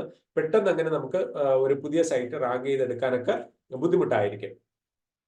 എന്നാൽ തന്നെ നമ്മൾ അത് സെർച്ച് എഞ്ചിൻ ഓപ്റ്റിമൈസേഷനുമായിട്ട് ബന്ധപ്പെട്ടുള്ള ഒരു എക്സ്പെർട്ടിനെ ഏൽപ്പിച്ചു കഴിഞ്ഞാൽ അവര് പ്രോപ്പറായിട്ട് അതിനകത്ത് വർക്ക് ചെയ്യുമ്പോഴത്തേക്ക് ഒരു 3-4 മാസം കൊണ്ടൊക്കെ അതിനകത്ത് പിന്നെ കോമ്പറ്റീഷൻ കുറഞ്ഞ കീവേഡുകളാണ് സെർച്ച് ചെയ്യുന്നതെങ്കിൽ സൈറ്റ് മുമ്പിൽ എത്തിക്കാനായിട്ട് അവർക്ക് സാധിക്കും.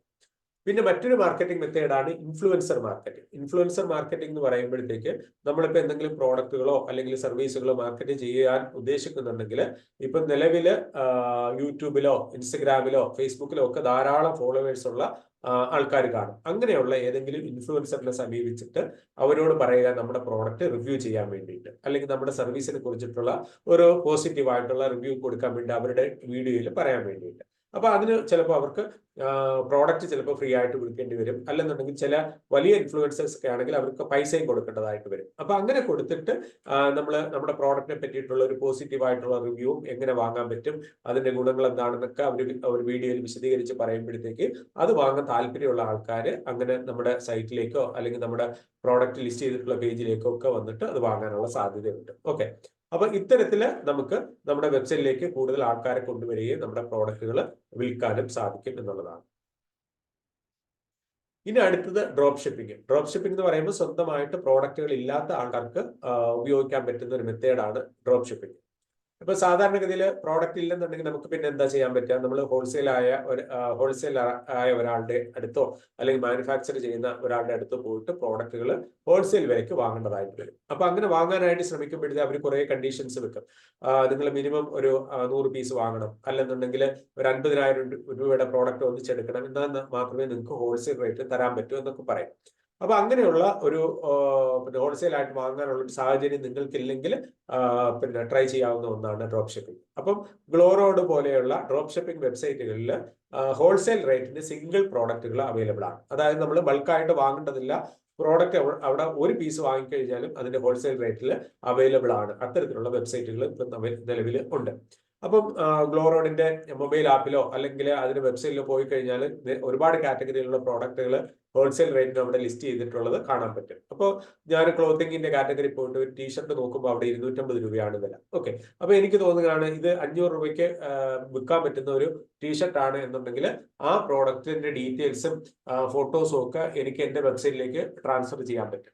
അല്ലെങ്കിൽ എന്റെ സോഷ്യൽ മീഡിയ പ്ലാറ്റ്ഫോമിലേക്ക് കൊണ്ടുവന്നതിന് ശേഷം ഞാനത് മാർക്കറ്റ് ചെയ്യുകയാണ്. അപ്പോഴത്തേക്ക് അത് എനിക്ക് പ്രൈസ് ചേഞ്ച് ചെയ്ത് കൊടുക്കാൻ പറ്റും. 250 പകരം 400, 500, 600 എത്രയാണ് നമുക്ക് എത്ര വിലയ്ക്കാണെന്ന് വിൽക്കാൻ പറ്റുക, ആ വില അവിടെ കാണിച്ചിട്ട് കസ്റ്റമറുടെ ഓർഡറുകൾ എടുക്കാൻ പറ്റും. അതിനുശേഷം ആ കസ്റ്റമറുടെ വിവരങ്ങൾ ഗ്ലോറോഡിന് അയച്ചു കൊടുത്തു കഴിഞ്ഞാൽ അവർ ആ പ്രോഡക്റ്റ് പാക്ക് ചെയ്ത് കസ്റ്റമർക്ക് അയച്ചു കൊടുത്തോളും. അതിനുശേഷം പൈസ കളക്ട് ചെയ്തിട്ട് അവരുടെ 250 രൂപ അവരെടുത്തിട്ട് ബാലൻസ് ഉള്ള എമൗണ്ട് നമ്മുടെ ബാങ്ക് അക്കൗണ്ടിലേക്ക് അയച്ചു തരും. ഇനി നമ്മൾ പിന്നെ ഓർഡറിനോടൊപ്പം തന്നെ പൈസയും അഡ്വാൻസ് ആയിട്ട് വാങ്ങി എന്നുണ്ടെങ്കിൽ പിന്നെ 250 രൂപ അവർക്ക് പിന്നെ ഗ്ലോറോഡിന് അയച്ചു കൊടുത്തിട്ട് ഇന്ന അഡ്രസ്സിലേക്ക് ഈ പ്രോഡക്റ്റ് അയച്ചു കൊടുക്കാൻ പറഞ്ഞു കഴിഞ്ഞാൽ അങ്ങനെ വേണമെങ്കിലും അയച്ചു കൊടുക്കും. അതായത് ക്യാഷ് ഓൺ ഡെലിവറി ആയിട്ട് വേണമെന്നുണ്ടെങ്കിലും ഗ്ലോറോഡ് പ്രോഡക്റ്റ് അയച്ചു കൊടുക്കും, അല്ലെങ്കിൽ നമ്മൾ അഡ്വാൻസ് ആയിട്ട് പൈസ അവർക്ക് കൊടുത്തു കഴിഞ്ഞാൽ അയച്ചു കൊടുക്കും. അപ്പൊ നമുക്ക് കസ്റ്റമറുടേത് വാങ്ങിയ പിന്നെ പൈസയിൽ അവരുടെ എമൗണ്ട് എത്രയാണോ അത് മാത്രം കൊടുത്താൽ മതി, ബാലൻസ് ഉള്ള എമൗണ്ട് നമുക്ക് കിട്ടും എന്നുള്ളതാണ്. ഇനി അടുത്തത് ഏറ്റവും പ്രധാനപ്പെട്ടതാണ് ഓൺലൈൻ വഴി പ്രോഡക്റ്റുകൾ സെല്ല് ചെയ്യുന്ന ആൾക്കാരെ സംബന്ധിച്ചിടത്തോളം. നമ്മൾ ഓൺലൈൻ വഴി പ്രോഡക്റ്റുകൾ സെല്ല് ചെയ്യുന്ന സമയത്ത് നമ്മൾ അതൊരു സീരിയസ് ബിസിനസ് ആയിട്ട് കാണുന്നുണ്ടെങ്കിൽ നമ്മൾ തീർച്ചയായിട്ടും ഏറ്റവും ആദ്യം തുടങ്ങേണ്ടത് മാർക്കറ്റ് പ്ലേസുകൾ വഴിയുള്ള പ്രോഡക്റ്റ് ലിസ്റ്റിംഗ് ആണ്. അതായത് ആമസോൺ, ഫ്ലിപ്കാർട്ട് പോലെയുള്ള ഇ കൊമേഴ്സ് സൈറ്റുകളെയാണ് നമ്മൾ ഇ കൊമേഴ്സ് മാർക്കറ്റ് പ്ലേസുകൾ എന്ന് പറയുന്നത്. അപ്പം ഈ സൈറ്റുകളിൽ ഓരോ ദിവസവും കോടിക്കണക്കിന് ആൾക്കാർ വരുന്നുണ്ട്. ഇവരെല്ലാം ആ സൈറ്റുകളിൽ വരുന്നത് എന്തെങ്കിലും പ്രോഡക്റ്റുകൾ വാങ്ങണം എന്നുള്ള ഉദ്ദേശത്തിലാണ് വരുന്നത്.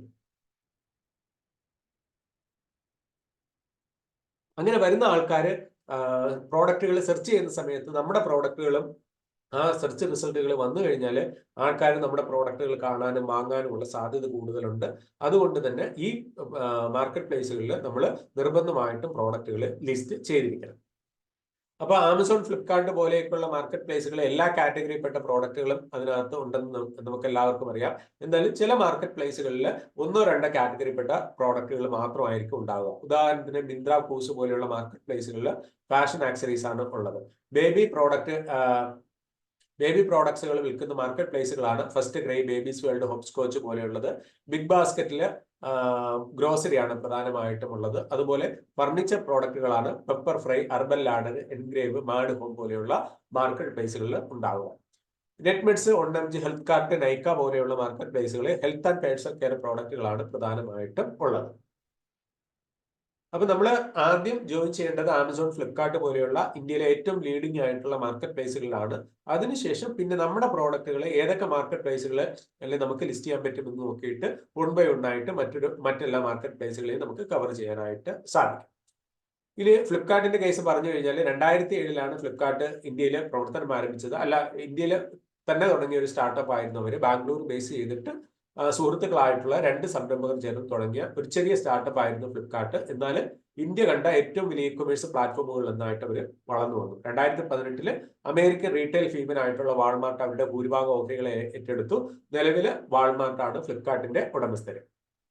ഇനി ആമസോൺ ഇന്ത്യയിലേക്ക് വരുന്നത് 2013 വെറും 100 സെല്ലർമാരുമായിട്ടായിരുന്നു അവർ ഇന്ത്യയിൽ പ്രവർത്തനം ആരംഭിച്ചത്. ഇന്ന് അവർക്ക് 12 ലക്ഷത്തിലധികം സെല്ലർമാരും കോടിക്കണക്കിന് കസ്റ്റമേഴ്സും ഉള്ള വലിയ പ്ലാറ്റ്ഫോമായിട്ട് അവർക്ക് മാറാനായിട്ട് സാധിച്ചിട്ടുണ്ട്. നമുക്കറിയാം ആമസോണ് ലോകത്തിലെ തന്നെ ഏറ്റവും വലിയ ഇ കൊമേഴ്സ് പ്ലാറ്റ്ഫോം ആണെന്ന്. 180ലധികം രാജ്യങ്ങളിലേക്ക് അവരുടെ പ്രോഡക്റ്റുകൾ എത്തുന്നുണ്ട് എന്നാണ് പറയപ്പെടുന്നത്. 17 ലക്ഷത്തിലധികം പ്രോഡക്റ്റുകൾ അവരുടെ 17 ലക്ഷം അല്ല, 17 കോടിയിലധികം പ്രോഡക്റ്റുകൾ അവരുടെ വെബ്സൈറ്റുകളിൽ ലിസ്റ്റ് ചെയ്തിട്ടുണ്ട് എന്നാണ് പറയുന്നത്. അതുപോലെ തന്നെ ഓരോ രാജ്യങ്ങളെ ബേസ് ചെയ്തിട്ട് അവർക്ക് വ്യത്യസ്തമായിട്ടുള്ള സൈറ്റുകളുണ്ട്. ആമസോൺ ഇന്ത്യ .in ആണ്. അതുപോലെ തന്നെ Amazon.com അമേരിക്കയെ ബേസ് ചെയ്തിട്ടുണ്ട്. അതുപോലെ ആമസോൺ കാനഡ ഉണ്ട്, ജപ്പാൻ ഉണ്ട്, UAE ഉണ്ട്, സൗദി അറേബ്യ ഉണ്ട്, UK ഉണ്ട്. അങ്ങനെ നിരവധി രാജ്യങ്ങളെ ബേസ് ചെയ്തിട്ട് വ്യത്യസ്തങ്ങളായിട്ടുള്ള ആമസോണിന്റെ സൈറ്റുകളുണ്ട്. പിന്നെ നമുക്ക് ഒരു സെല്ലറായിട്ട് ജോയിൻ ചെയ്യാനായിട്ട് ഏറ്റവും എളുപ്പമുള്ള, അതായത് റെസ്ട്രിക്ഷൻസ് ഒക്കെ കുറവുള്ള ഒരു പ്ലാറ്റ്ഫോം ആയിട്ടാണ് ആമസോണിനെ എനിക്ക് തോന്നിയിട്ടുള്ളത്. നമ്മുടെ വീട്ടിൽ നിന്നോ ഷോപ്പിൽ നിന്നോ ഫാക്ടറിയിൽ നിന്നോ ഒക്കെ നമുക്ക് ഒരു സെല്ലറായിട്ട് അവിടെ ജോയിൻ ചെയ്യാൻ പറ്റും. അതുപോലെ തന്നെ ഇന്ത്യയിൽ ഉള്ള ഏത് പിൻകോഡിൽ നിന്നും സെല്ലറായിട്ട് നമുക്ക് ജോയിൻ ചെയ്യാൻ പറ്റും ആമസോണിൽ. എന്നാൽ മറ്റു ചില പ്ലാറ്റ്ഫോമിലൊക്കെ ഇന്ന പിൻകോഡിൽ നിന്ന് നമുക്ക് ജോയിൻ ചെയ്യാൻ പറ്റത്തില്ല എന്നൊക്കെ കണ്ടീഷൻസ് അവർ വെക്കാറുണ്ട്. എന്നാൽ ആമസോൺ അങ്ങനെയൊന്നുമില്ല. ഏത് പിൻകോഡിൽ നിന്ന് വേണമെന്നുണ്ടെങ്കിൽ നമുക്ക് സെല്ലറായിട്ട് ജോയിൻ ചെയ്യാൻ പറ്റും. പിന്നെ ആമസോണിന്റെ വെയർഹൗസുകൾ ഇന്ത്യ ഒട്ടാകെ ഉണ്ട്. അപ്പൊ നമുക്ക് നമ്മളൊരു ഫുൾ ടൈം ജോലി ചെയ്യുന്ന ആളാണെങ്കിൽ അതോടൊപ്പം തന്നെ നമുക്ക് ഇത് പാർട്ട് ടൈം ആയിട്ട് ചെയ്യണം എന്നുണ്ടെങ്കിൽ ആമസോണിന്റെ വെയർഹൗസിൽ ഒരാഴ്ചത്തേക്കോ 2 ആഴ്ചത്തേക്കോ ഉള്ള സ്റ്റോക്ക് ഒന്നിച്ച് കൊണ്ടുവച്ച് കഴിഞ്ഞാൽ ഓർഡറുകൾ വരുമ്പോൾ അവർ തന്നെ പാക്ക് ചെയ്ത് അയച്ചു കൊടുക്കും. അങ്ങനെയുള്ള സംവിധാനങ്ങളൊക്കെ ആമസോൺ സപ്പോർട്ട് ചെയ്യുന്നുണ്ട് എന്നുള്ളതാണ്. ഇനി ആമസോണിന്റെ വെയർഹൗസുകളുടെ കാര്യം പറഞ്ഞു കഴിഞ്ഞാൽ ഇന്ത്യയിലെമ്പാടും വലുതും ചെറുതുമായിട്ടുള്ള വെയർഹൗസുകൾ അവർക്കുണ്ട്. FBA എന്നാണ് വലിയ വെയർഹൗസുകൾക്ക് പേര്. ഫുൾഫിൽഡ് ബൈ ആമസോൺ എന്നതിന്റെ ചുരുക്കപ്പേരാണ് FBA എന്ന് പറയുന്നത്.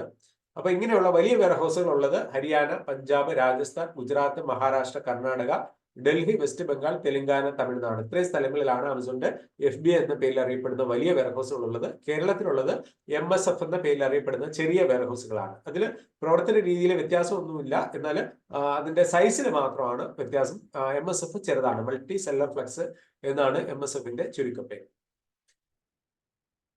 അപ്പൊ ഇങ്ങനെ നമുക്ക് ആമസോണിന്റെ വെയർഹൗസുകളിൽ നമ്മുടെ പ്രോഡക്റ്റുകൾ കൊണ്ടുവെക്കാൻ പറ്റും. അപ്പോൾ ഓർഡറുകൾ കിട്ടുന്ന സമയത്ത് അവർ തന്നെ പാക്ക് ചെയ്തിട്ട് അയച്ചു കൊടുത്തോളും. അതിനുശേഷം ആമസോൺ പൈസ കളക്ട് ചെയ്തിട്ട് ആ പൈസ അവരുടെ കമ്മീഷൻ എടുത്തിട്ട് ബാലൻസ് ഉള്ള എമൗണ്ട് കൃത്യമായിട്ട് നമ്മുടെ ബാങ്ക് അക്കൗണ്ടിൽ അയച്ച് തരികയും ചെയ്യും. ഇനി അടുത്തത് വളരെ ഇമ്പോർട്ടന്റ് ആയിട്ടുള്ള ഒരു സ്ലൈഡാണ്. അപ്പൊ അതിൽ നമുക്കൊരു ബിസിനസ് ഓൺലൈൻ വഴി ചെയ്യാൻ വേണ്ടിയിട്ട് എന്തൊക്കെ ഡോക്യുമെന്റുകളും ലൈസൻസുകളും ആവശ്യമാണ് എന്നാണ് ഈ സ്ലൈഡിൽ പറയുന്നത്. അപ്പോൾ ഓരോ ബിസിനസ്സിനും വ്യത്യസ്തമായിട്ടുള്ള ഡോക്യുമെന്റുകളും ലൈസൻസുകളുമാണ് ആവശ്യമായിട്ട് വരിക. ഉദാഹരണത്തിന് നിങ്ങൾ പുസ്തകങ്ങൾ വിൽക്കുമ്പോഴത്തേക്ക് ആവശ്യമായിട്ടുള്ള ഡോക്യുമെന്റുകളല്ല നിങ്ങൾക്ക് ഇലക്ട്രോണിക്സോ ക്ലോത്തിങ്ങോ അല്ലെന്നുണ്ടെങ്കിൽ ഹോം അപ്ലയൻസോ ഒക്കെ വിൽക്കുമ്പോഴത്തേക്ക് ആവശ്യമായിട്ട് വരിക. ഇനി നിങ്ങൾ ഫുഡ് പ്രോഡക്റ്റുകളാണ് വിൽക്കുന്നതെങ്കിൽ നിങ്ങൾക്ക് വേറെ ചില ഡോക്യുമെന്റുകൾ വേണം.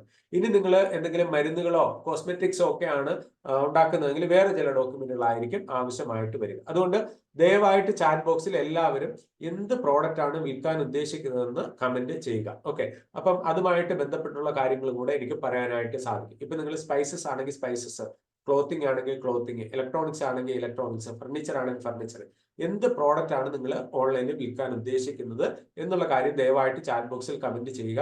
അപ്പോൾ അത് കൂടെ കണ്ടിട്ടാണ് ഞാൻ ഇനി ആൻസർ പറയാൻ ഉദ്ദേശിക്കുന്നത്. ഇനി ഈ ബിസിനസിന്റെ ഡോക്യുമെന്റുകളെ പറ്റി പറയാൻ ഉദ്ദേശിക്കുന്നത്. കാരണം ഇപ്പൊ നിങ്ങളുടെ കയ്യിൽ ഈ ഡോക്യുമെന്റുകൾ ഇല്ല എന്നുണ്ടെങ്കിൽ നിങ്ങൾക്ക് ഓൺലൈനിലുള്ള ബിസിനസ് തുടങ്ങാനായിട്ട് സാധിക്കത്തില്ല. അപ്പോൾ എല്ലാവരും ചാറ്റ് ബോക്സിൽ കമന്റ് ചെയ്യുക. ഞാൻ 1 മിനിറ്റ് നേരം അതിന് വേണ്ടിയിട്ട് വെയിറ്റ് ചെയ്യാം. ഓക്കെ.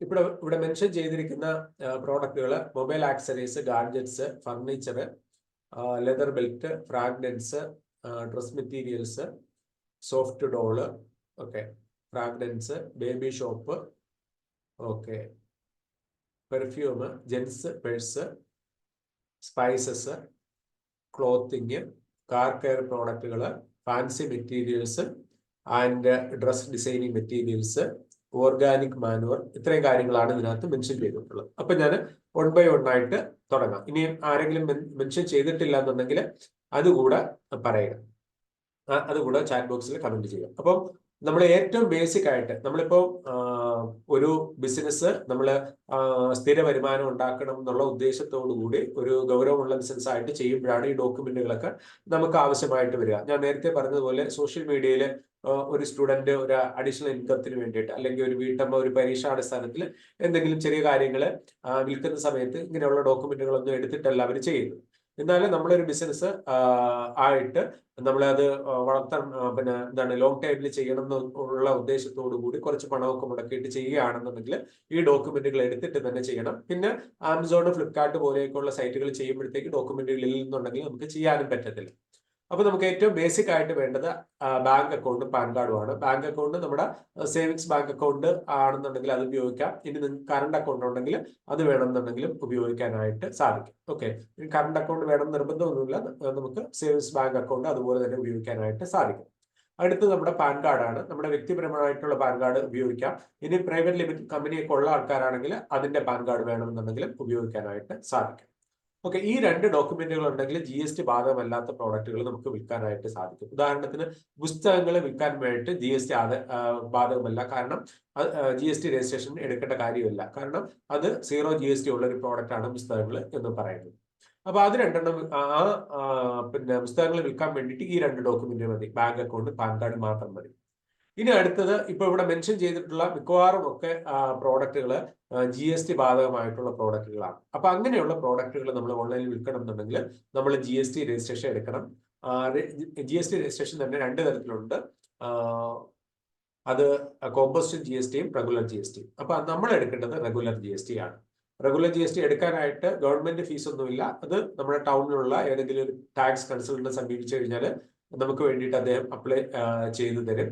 അപ്പൊ അതിന് നമുക്ക് ആ കൺസൾട്ടന്റിന് ചെറിയൊരു ഫീസ് ഉണ്ടാവും, അത് മാത്രം കൊടുത്താൽ മതിയാവും. GST രജിസ്ട്രേഷന് അപ്ലൈ ചെയ്യാൻ വേണ്ടിയിട്ട് നമുക്ക് ആവശ്യമായിട്ടുള്ള ഡോക്യുമെന്റുകൾ നമ്മുടെ ഫോട്ടോ വേണം, ഇമെയിൽ അഡ്രസ്സ്, ഫോൺ നമ്പർ, അതുപോലെ തന്നെ നമ്മൾ എന്ത് പ്രോഡക്റ്റുകളാണ് വിൽക്കാൻ ഉദ്ദേശിക്കുന്നത് എന്നുള്ള കാര്യങ്ങൾ, പിന്നെ നമ്മുടെ ബാങ്ക് അക്കൗണ്ട്, പാൻ കാർഡ്, പിന്നെ ആധാർ കാർഡ്, ഇത്രയും കാര്യങ്ങൾ കൂടെ വേണം. പിന്നെ നമുക്ക് എന്തെങ്കിലും ഒരു ഷോപ്പ് ഉണ്ടെന്നുണ്ടെങ്കിൽ ഷോപ്പിന്റെ ടാക്സ് അടച്ച റെസിപ്റ്റ്, ഷോപ്പില്ല വാടകയ്ക്കുള്ള ഷോപ്പാണെങ്കിൽ അതിന്റെ വാടക കരാറിന്റെ കോപ്പി.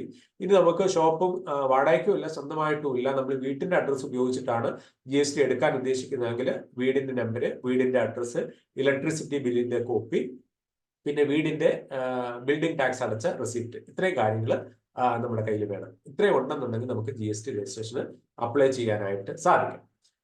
പിന്നെ കുറച്ച് പേര് ഇവിടെ കുറച്ച് ഫുഡ് ഐറ്റംസ് മെൻഷൻ ചെയ്തു. ഡീഹൈഡ്രേറ്റഡ് വെജിറ്റബിൾസ്, സ്പൈസസ്, ഇങ്ങനെയൊക്കെയുള്ള കാര്യങ്ങൾ. ഫുഡ് പ്രോഡക്റ്റുകൾ വിൽക്കുമ്പോൾ നമുക്ക് ശ്രദ്ധിക്കാനുള്ളത്, ആമസോണിലും ഫ്ലിപ്കാർട്ടിലും ഒക്കെ ഈ ഫുഡ് പ്രോഡക്റ്റുകൾ വിൽക്കണം എന്നുണ്ടെങ്കിൽ മിനിമം 30 ദിവസത്തെ ഷെൽഫ് ലൈഫ് ഉള്ള പ്രോഡക്റ്റുകളായി നമുക്ക് വിൽക്കാനായിട്ട് സാധിക്കത്തുള്ളൂ. അതായത് 1 ആഴ്ച 2 ആഴ്ച കൊണ്ട് ഡാമേജ് ആയി പോകുന്ന തരത്തിലുള്ള പ്രോഡക്റ്റുകൾ നമുക്ക് ഓൺലൈനിൽ വിൽക്കാനായിട്ട് സാധിക്കത്തില്ല. പിന്നെ ഫുഡ് പ്രോഡക്റ്റുകൾക്ക് വിൽക്കുന്നതിന് bank account, PAN card, GST, ഇതിന് പുറമെ ഫുഡ് സേഫ്റ്റി രജിസ്ട്രേഷൻ കൂടെ വേണം. അത് നമുക്ക് തൊട്ടടുത്തുള്ള അക്ഷയ വഴി എടുക്കാനായിട്ട് സാധിക്കും. 100 രൂപയാണ് ഒരു വർഷത്തേക്ക് ഫീസ് വരുന്നത്. അത് അപ്ലൈ ചെയ്യാനായിട്ട് നമുക്ക് 100 രൂപ ചെലവ് വരുമെന്ന് ഞാൻ പറഞ്ഞു. അതുപോലെ തന്നെ 5 വർഷത്തേക്കൊക്കെ വേണമെന്നുണ്ടെങ്കിൽ നമുക്ക് ഒന്നിച്ച് വേണമെന്നുണ്ടെങ്കിലും എടുക്കാനായിട്ട് സാധിക്കും. പിന്നെ അതോടൊപ്പം തന്നെ വേണ്ട മറ്റൊരു ലൈസൻസ് ആണ് പാക്കർ ലൈസൻസ്. ഉദാഹരണത്തിന് സ്പൈസസ് ആകുമ്പോഴത്തേക്ക് നമ്മളത് 250 ഗ്രാം 500 ഗ്രാം എന്നൊക്കെ പറഞ്ഞിട്ട് പാക്ക് ചെയ്തിട്ടായിരിക്കുമല്ലോ വിൽക്കുന്നത്. അപ്പൊ അങ്ങനെയുള്ള സമയത്ത് അതിന് വേണ്ടിയിട്ടുള്ള ഒരു പാക്കർ ലൈസൻസ് കൂടെ എടുക്കണം. പാക്കർ ലൈസൻസ് നമുക്ക് അക്ഷയ വഴി അപേക്ഷിക്കാനായിട്ട് സാധിക്കും. 750 രൂപയാണ് അതിന് ഗവൺമെന്റ് ഫീസ് നിലവിൽ ഉള്ളത്. അത് ഒരു തവണ എടുത്തു കഴിഞ്ഞാൽ ലൈഫ് ടൈം വാറന്റിറ്റി ഉള്ള ലൈസൻസ് ആണ്. ഓക്കെ, പക്ഷെ പാക്കർ ലൈസൻസ് ആമസോണും ഫ്ലിപ്കാർട്ടും ഒന്നും ചോദിക്കുന്നത് ഞാൻ കണ്ടിട്ടില്ല. എന്നാലും നമ്മൾ ഷോപ്പുകൾ വഴി വിൽക്കണം എന്നുണ്ടെങ്കിൽ പാക്കർ ലൈസൻസ് നിർബന്ധമായിട്ട് എടുക്കണം. ഇല്ലെന്നുണ്ടെങ്കിൽ പാക്കർ ലൈസൻസ് ഇല്ല എന്നുണ്ടെങ്കിൽ ഈ ലീഗൽ മെട്രോളജിയുടെ ആൾക്കാർ ഇൻസ്പെക്ഷൻ ഒക്കെ വരുന്ന സമയത്ത് അവർ നമുക്ക് ഫൈൻ അടിച്ചു തരാനായിട്ട് സാധ്യതയുണ്ട്. അത് പ്രത്യേകം ശ്രദ്ധിക്കുക. പിന്നെ അതിനുശേഷം പിന്നെ നമ്മൾ സ്പൈസസ് ഒക്കെ ബോട്ടിലുകളിലോ പാക്കറ്റുകളിലോ ഒക്കെ വിൽക്കണം എന്നുണ്ടെങ്കിൽ ലേബൽ ഒട്ടിച്ചാണല്ലോ വിൽക്കുന്നത്. അപ്പൊ ലേബൽ നമ്മൾ ഡിസൈൻ ചെയ്തെടുക്കണം. അതിപ്പോൾ നമ്മുടെ ടൗണിൽ തന്നെയുള്ള പ്രിന്റിങ്ങുമായിട്ട് ബന്ധപ്പെട്ടുള്ള വർക്കൊക്കെ ചെയ്യുന്ന ഷോപ്പിൽ പോയി കഴിഞ്ഞാൽ അവിടെ ലേബൽ ഡിസൈൻ ചെയ്യാൻ വേണ്ടിയിട്ട് ഗ്രാഫിക് ഡിസൈൻസ് ഉണ്ടാവും. അവരോട് പറഞ്ഞു കഴിഞ്ഞാൽ അവർ നമ്മുടെ ആവശ്യത്തിനുള്ള ലേബലുകൾ ഡിസൈൻ ചെയ്ത് തരും. പിന്നെ ഇവിടെ ആരോ മറ്റൊരു പ്രോഡക്റ്റ് പറഞ്ഞിരുന്നു, ആയുർവേദിക് മരുന്നോ മറ്റോ അങ്ങനെയുള്ള ഏതോ ഒരു പ്രോഡക്റ്റ് മെൻഷൻ ചെയ്തതായിട്ട് തോന്നി. അപ്പൊ അങ്ങനെയുള്ള നമ്മൾ ഉള്ളിലേക്ക് കഴിക്കുന്ന മരുന്നോ മറ്റോ നമ്മൾ വിൽക്കുന്നുണ്ടെന്നുണ്ടെങ്കിൽ നമ്മൾ ഡ്രഗ് ലൈസൻസ് കൂടെ എടുക്കേണ്ടി വരും. ഓക്കെ, ഉദാഹരണത്തിന് ആയുർവേദിക് മരുന്നുകൾ അല്ലെന്നുണ്ടെങ്കിൽ കോസ്മെറ്റിക്സിൽ കെമിക്കൽ ചേർത്തിട്ടുള്ള കോസ്മെറ്റിക്സ്, ഇങ്ങനെയൊക്കെയുള്ള പ്രോഡക്റ്റുകൾ നമ്മൾ വിൽക്കണം എന്നുണ്ടെങ്കിൽ ഡ്രഗ് ലൈസൻസ് നമുക്ക് വേണ്ടതായിട്ടുണ്ട്. അപ്പൊ ഡ്രഗ് ലൈസൻസ് എടുക്കാൻ വേണ്ടിയിട്ട് നമ്മൾ ഡ്രഗ് കൺട്രോൾ ഡിപ്പാർട്ട്മെന്റ് ജില്ലാതല ഓഫീസ് വഴി അപ്ലൈ ചെയ്യേണ്ടതായിട്ട് ഉണ്ട്. പിന്നെ എന്നാലും നമ്മളിപ്പോൾ ഒരു സിമ്പിൾ ആയിട്ടുള്ള ഒരു ബ്യൂട്ടി പ്രോഡക്റ്റ് ആണ്, ഒരു ഹെയർ ഓയിലൊക്കെയാണ് വിൽക്കാൻ ഉദ്ദേശിക്കുന്നത്. അതിനകത്ത് നമ്മൾ കെമിക്കൽ ഒന്നും ചേർക്കുന്നില്ല. നമ്മൾ വെളിച്ചെണ്ണയോ കറ്റാർ വാഴയോ അല്ലെന്നുണ്ടെങ്കിൽ മൈലാഞ്ചിയോ ചെമ്പരത്തിപ്പൂവോ ഇങ്ങനെയൊക്കെയുള്ള സാധനങ്ങളൊക്കെ വെച്ചിട്ടാണെങ്കിൽ നമ്മൾ GST മാത്രം മതിയാകും. അപ്പൊ ഇത്രയും ഡോക്യുമെന്റുകൾ ലൈസൻസുകൾ നമ്മൾ മുൻകൂറാക്കി തയ്യാറാക്കി വെച്ചിട്ട് വേണം സെല്ലർ അക്കൗണ്ട് ക്രിയേറ്റ് ചെയ്തിട്ട് പ്രോഡക്റ്റുകൾ ലിസ്റ്റ് ചെയ്യാൻ വേണ്ടി. ഇനി നമ്മൾ ഒരു സെല്ലർ അക്കൗണ്ട് ക്രിയേറ്റ് ചെയ്യുന്നത്, പ്രോഡക്റ്റ് ലിസ്റ്റ് ചെയ്യുന്നത് ഏത് സ്റ്റെപ്പ് ബൈ സ്റ്റെപ്പ് ആയിട്ടുള്ള ഒരു മെത്തേഡ് ഞാൻ പറയാം. ഇപ്പം ചാറ്റ് ബോക്സിൽ പറഞ്ഞ ഓരോരോ പ്രോഡക്റ്റിനും എന്തൊക്കെ ഡോക്യുമെന്റുകളാണ് വേണ്ടതെന്നുള്ളത് ഈ പ്രസന്റേഷൻ കഴിഞ്ഞതിന് ശേഷം 1 by 1 ആയിട്ട് ഞാനത് പറയാം. ഓക്കെ, അപ്പൊ നമ്മൾ ഒരു സെല്ലർ അക്കൗണ്ട് ക്രിയേറ്റ് ചെയ്യുന്ന സമയത്ത് നമ്മുടെ കയ്യിൽ സ്വന്തമായിട്ട് പ്രോഡക്റ്റുകൾ ഉണ്ടെങ്കിൽ അത് തന്നെ ആദ്യം ട്രൈ ചെയ്യാനായിട്ട് സാധിക്കും. അല്ലെങ്കിൽ നമുക്ക് സമീപത്ത് മറ്റൊരാളുടെ എന്തെങ്കിലും വാങ്ങി വിൽക്കാനായിട്ട് സാധിക്കും. ഇനി നമുക്ക് സ്വന്തമായിട്ട് പ്രോഡക്റ്റുകളൊന്നും ഇല്ല, നമുക്ക് അടുത്തെങ്ങും അങ്ങനെ വാങ്ങാനുള്ള സാധ്യതകളും ഇല്ല എന്നുണ്ടെങ്കിൽ പിന്നെ നമ്മൾ ആമസോണിൽ തന്നെ പോയിട്ട് അവിടെ വിൽപ്പന സാധ്യതയുള്ള പ്രോഡക്റ്റുകൾ അവിടെ റിസർച്ച് ചെയ്ത് കണ്ടെത്തിയിട്ട് ആ പ്രോഡക്റ്റുകൾ നമുക്ക് സോഴ്സ് ചെയ്തിട്ട് സെല് ചെയ്യാൻ പറ്റും. അപ്പം ഞാൻ നേരത്തെ പറഞ്ഞ പോലെ ഹോൾസെയിൽ ആയിട്ട് പ്രോഡക്റ്റുകൾ വിൽക്കുന്ന സൈറ്റുകളുണ്ടല്ലോ, അങ്ങനെയുള്ള സൈറ്റുകളിൽ നമുക്ക് പ്രോഡക്റ്റുകൾ വാങ്ങി വിൽക്കാനായിട്ട് സാധിക്കും. പിന്നെ നമ്മൾ മനസ്സിലാക്കേണ്ട കാര്യം, പ്രോഡക്റ്റുകൾ വാങ്ങുന്നതിന് മുമ്പ് തന്നെ നമുക്ക് ആ പ്രോഡക്റ്റുകളുടെ ഹോൾസെയിൽ വില എത്രയാണ്, അതിനുശേഷം ആമസോണിന്റെ കമ്മീഷനും കാര്യങ്ങളും ഒക്കെ എത്രയാണ്, പിന്നെ അതിന് എത്ര % GST വരുന്നുണ്ട്, പിന്നെ അത് കസ്റ്റമർക്ക് ഷിപ്പ് ചെയ്ത് കൊടുക്കാൻ വേണ്ടി ഷിപ്പിംഗ് ചാർജ് എത്ര വരുന്നുണ്ട്, പിന്നെ നമ്മൾ എത്ര മാർജിൻ എടുക്കാൻ, ലാഭം എടുക്കാനായിട്ട് ഉദ്ദേശിക്കുന്നുണ്ട്, പിന്നെ അതുപോലെ തന്നെ അഡ്വർടൈസ്മെന്റ് ചെയ്യാൻ വേണ്ടിയിട്ട് നമുക്ക് പിന്നെ ചെറിയ ഒരു മാർജിൻ മാറ്റി വെക്കണം. അതുപോലെ തന്നെ മറ്റ് പാക്കിംഗ്, ലേബർ അങ്ങനെയൊക്കെയുള്ള എല്ലാ പ്രോഡക്റ്റുകൾ വാങ്ങുന്നതിനുള്ള ഷിപ്പിംഗ്, ഇങ്ങോട്ട് നമ്മൾ വരുന്നതിനുള്ള ബൾക്കായിട്ട് വരുന്നതിനുള്ള ഷിപ്പിംഗ്, ഇതിനെല്ലാം കൂടെ കാൽക്കുലേറ്റ് ചെയ്തിട്ടാണ് നമ്മൾ പ്രൈസിങ് നിശ്ചയിക്കേണ്ടത്. അപ്പം ഇതെല്ലാം കാൽക്കുലേറ്റ് ചെയ്ത് നോക്കിയിട്ട് നമുക്ക് പ്രോഡക്റ്റ് ലാഭത്തിന് വിൽക്കാൻ പറ്റുമെന്നുണ്ടെങ്കിൽ മാത്രമേ ആ പ്രോഡക്റ്റ് നമ്മൾ ട്രൈ ചെയ്തിട്ട് കാര്യമുള്ളൂ. അപ്പൊ ഈ ഫീസുകളെല്ലാം എത്രയാണെന്നുള്ളത് നമുക്ക് ആമസോണിൽ നിന്ന് മനസ്സിലാക്കാൻ പറ്റും. ആമസോണിന്റെ ഫീസ് എത്രയാണ്, ഷിപ്പിംഗ് ചാർജ് എത്രയാണ് എന്നൊക്കെ ഉള്ള കാര്യങ്ങൾ നമുക്ക് അറിയാൻ പറ്റും. അതുപോലെ തന്നെ നമ്മുടെ GST കൺസൾട്ടന്റ് എന്ന് ചോദിച്ചു കഴിഞ്ഞാൽ ആ പ്രോഡക്റ്റിന് എത്ര GST ആണ് കൊടുക്കേണ്ടതെന്നൊക്കെ ഉള്ളത് അദ്ദേഹം പറഞ്ഞു തരും. പിന്നെ നമ്മുടെ മാർജിൻ നമ്മളാണ് നിശ്ചയിക്കുന്നത്. പിന്നെ അടുത്തത് ഷിപ്പിംഗ് മെത്തേഡുകളാണ്. അതായത് ഒരു പ്രോഡക്റ്റ് കസ്റ്റമറിലേക്ക് അയച്ചു കൊടുക്കാൻ വേണ്ടിയിട്ട് പലതരത്തിലുള്ള ഷിപ്പിംഗ് മെത്തേഡുകളുണ്ട്. ഒന്ന്, നമ്മൾ ആമസോണിന്റെ കൊറിയർ നമ്മുടെ വീട്ടിലോ ഷോപ്പിലോ വന്നിട്ട് ആ പ്രോഡക്റ്റ് എടുത്തു കൊണ്ടുപോകുന്ന രീതി, അതിന് ഈസി ഷിപ്പ് എന്നാണ് പറയുന്നത്. അപ്പൊ നമ്മളൊന്നും അറിയണ്ട, നമ്മൾ പ്രോഡക്റ്റ് ഓർഡർ വരുമ്പോഴത്തേക്ക് അതിന് ലേബലൊക്കെ ഒട്ടിച്ച് പാക്ക് ചെയ്ത് വെച്ചാൽ മാത്രം മതി. അവർ വന്ന് സ്കാൻ ചെയ്ത് അത് എടുത്തുകൊണ്ട് പൊയ്ക്കോളും. പിന്നെ സമയമാകുമ്പോൾ പൈസ നമ്മുടെ ബാങ്ക് അക്കൗണ്ടിലേക്ക് വരും. ഇനി രണ്ടാമത്തെ മെത്തേഡ്, ആ ഓർഡറുകൾ നമുക്ക് വരുമ്പോഴത്തേക്ക് നമ്മൾ തന്നെ പാക്ക് ചെയ്തിട്ട് ആമസോൺ നിർദ്ദേശിക്കുന്ന കൊറിയറിൽപ്പെട്ട ഏതെങ്കിലും ഒരു കൊറിയർ വഴി നമ്മൾ ഡയറക്റ്റ് കസ്റ്റമർക്ക് അയച്ചു കൊടുക്കുന്ന രീതി. അപ്പൊ അതില് പാക്ക് ചെയ്യുന്നത് നമ്മളാണ്, കൊറിയറിൽ കൊണ്ടുപോയി കൊടുക്കുന്നതും ഒക്കെ നമ്മളാണ്. അല്ലെങ്കിൽ കൊറിയറിന് നമ്മുടെ വീട്ടിൽ വന്ന് എടുക്കുന്ന രീതിയിലുള്ള സംവിധാനമൊക്കെ നമ്മൾ തന്നെ അറേഞ്ച് ചെയ്യണം. ഷിപ്പിംഗ് ചാർജ് നമ്മൾ തന്നെ കൊടുക്കണം. അതിന് സെൽഫ് ഷിപ്പ് എന്നാണ് പറയുന്നത്. ഇനി അടുത്തൊരു മെത്തേഡ് ഉണ്ട്, ഞാൻ നേരത്തെ പറഞ്ഞ പോലെ ആമസോണിന്റെ വെയർ ഹൗസിൽ ബൾക്കായിട്ട് പ്രോഡക്റ്റുകൾ കൊണ്ടുവച്ചിട്ട് അയക്കുന്ന രീതി. അത് വേണമെന്നുണ്ടെങ്കിൽ നമുക്ക് ചൂസ് ചെയ്യാനായിട്ട് സാധിക്കും. പിന്നെ നമുക്ക് പാക്കിംഗ് മെറ്റീരിയലുകൾ ആമസോണിന്റെയും ഫ്ലിപ്കാർട്ടിന്റെയും ഒക്കെ ലോഗോയും പിന്നെ അവരുടെ പേരും ഒക്കെ എഴുതിയിട്ടുള്ള പാക്കേജിംഗ് മെറ്റീരിയൽ നമുക്ക് അതാത് പ്ലാറ്റ്ഫോമുകളിൽ തന്നെ വാങ്ങാനായിട്ട് കിട്ടും. അതുപോലെ തന്നെ ആമസോണിന്റെ സെല്ലർ അക്കൗണ്ട്, ഇത്രയും കാര്യങ്ങളൊക്കെ നമ്മൾ മനസ്സിലാക്കി കഴിഞ്ഞാൽ സെല്ലർ അക്കൗണ്ട് നമുക്ക് ക്രിയേറ്റ് ചെയ്യാനായിട്ട് സാധിക്കും. അക്കൗണ്ട് ക്രിയേറ്റ് ചെയ്തതിന് ശേഷം നമുക്ക് ട്രേഡ് മാർക്ക് ഉണ്ടെങ്കിൽ ആ ട്രേഡ് മാർക്ക് ആമസോണിലും ഫ്ലിപ്കാർട്ടിലും വെരിഫൈ ചെയ്ത് എടുക്കേണ്ടതായിട്ട് ഉണ്ട്. ആമസോണിന്റെ സെല്ലർ സെന്റർ എന്ന് പറയുന്ന പേജിൽ പോയിട്ടാണ് നമ്മൾ സെല്ലർ അക്കൗണ്ട് ക്രിയേറ്റ് ചെയ്യുന്നത്. അതുപോലെ തന്നെ ആമസോൺ ബ്രാൻഡ് രജിസ്ട്രി എന്ന് പറയുന്ന പേജിൽ പോയിട്ടാണ് നമ്മൾ നമ്മുടെ ട്രേഡ് മാർക്കുള്ള പ്രോഡക്റ്റ് ആണ് നമ്മൾ വിൽക്കുന്നതെങ്കിൽ അതിന് ബ്രാൻഡ് രജിസ്ട്രേഷൻ ചെയ്യുന്നത്. ഇനി അത് രണ്ടും കഴിഞ്ഞു കഴിഞ്ഞാൽ നമ്മുടെ പ്രോഡക്റ്റിന് ഇന്റർനാഷണലി അക്സെപ്റ്റഡ് ആയിട്ടുള്ള ബാർകോഡുകൾ ഇല്ല എന്നുണ്ടെങ്കിൽ അതിന് വേണ്ടിയിട്ടുള്ള ഒരു അപ്രൂവൽ കൂടെ നമ്മൾ ആമസോണിൽ നിന്ന് എടുക്കേണ്ടതായിട്ടുണ്ട്. ഇനി നമ്മൾ വിൽക്കുന്നത് ഫുഡ് പ്രോഡക്റ്റുകളാണെങ്കിൽ അത്തരത്തിലുള്ള പ്രോഡക്റ്റുകൾ വിൽക്കാനുള്ള ഒരു അനുവാദം വാങ്ങേണ്ടതായിട്ടുണ്ട്. അപ്പൊ അതിന് വേണ്ടിയിട്ട് നമ്മുടെ FSIയുടെ രജിസ്ട്രേഷന്റെ പിന്നെ സർട്ടിഫിക്കറ്റിന്റെ കോപ്പി, പിന്നെ നമ്മളൊരു അഫിഡവിറ്റ് തയ്യാറാക്കിയിട്ട് അതിന്റെ കോപ്പി, പിന്നെ ഏതൊക്കെ ഫുഡ് പ്രോഡക്റ്റുകളാണ് നമ്മൾ വിൽക്കാൻ ഉദ്ദേശിക്കുന്നത് ഇതിന്റെ കോപ്പിയൊക്കെ നമുക്ക് ആമസോണിന് അയച്ചു കൊടുത്തിട്ട് അവർ അപ്രൂവൽ തന്നതിന് ശേഷമേ ഫുഡ് പ്രോഡക്റ്റുകൾ നമുക്ക് വിൽക്കാനായിട്ട് സാധിക്കത്തുള്ളൂ.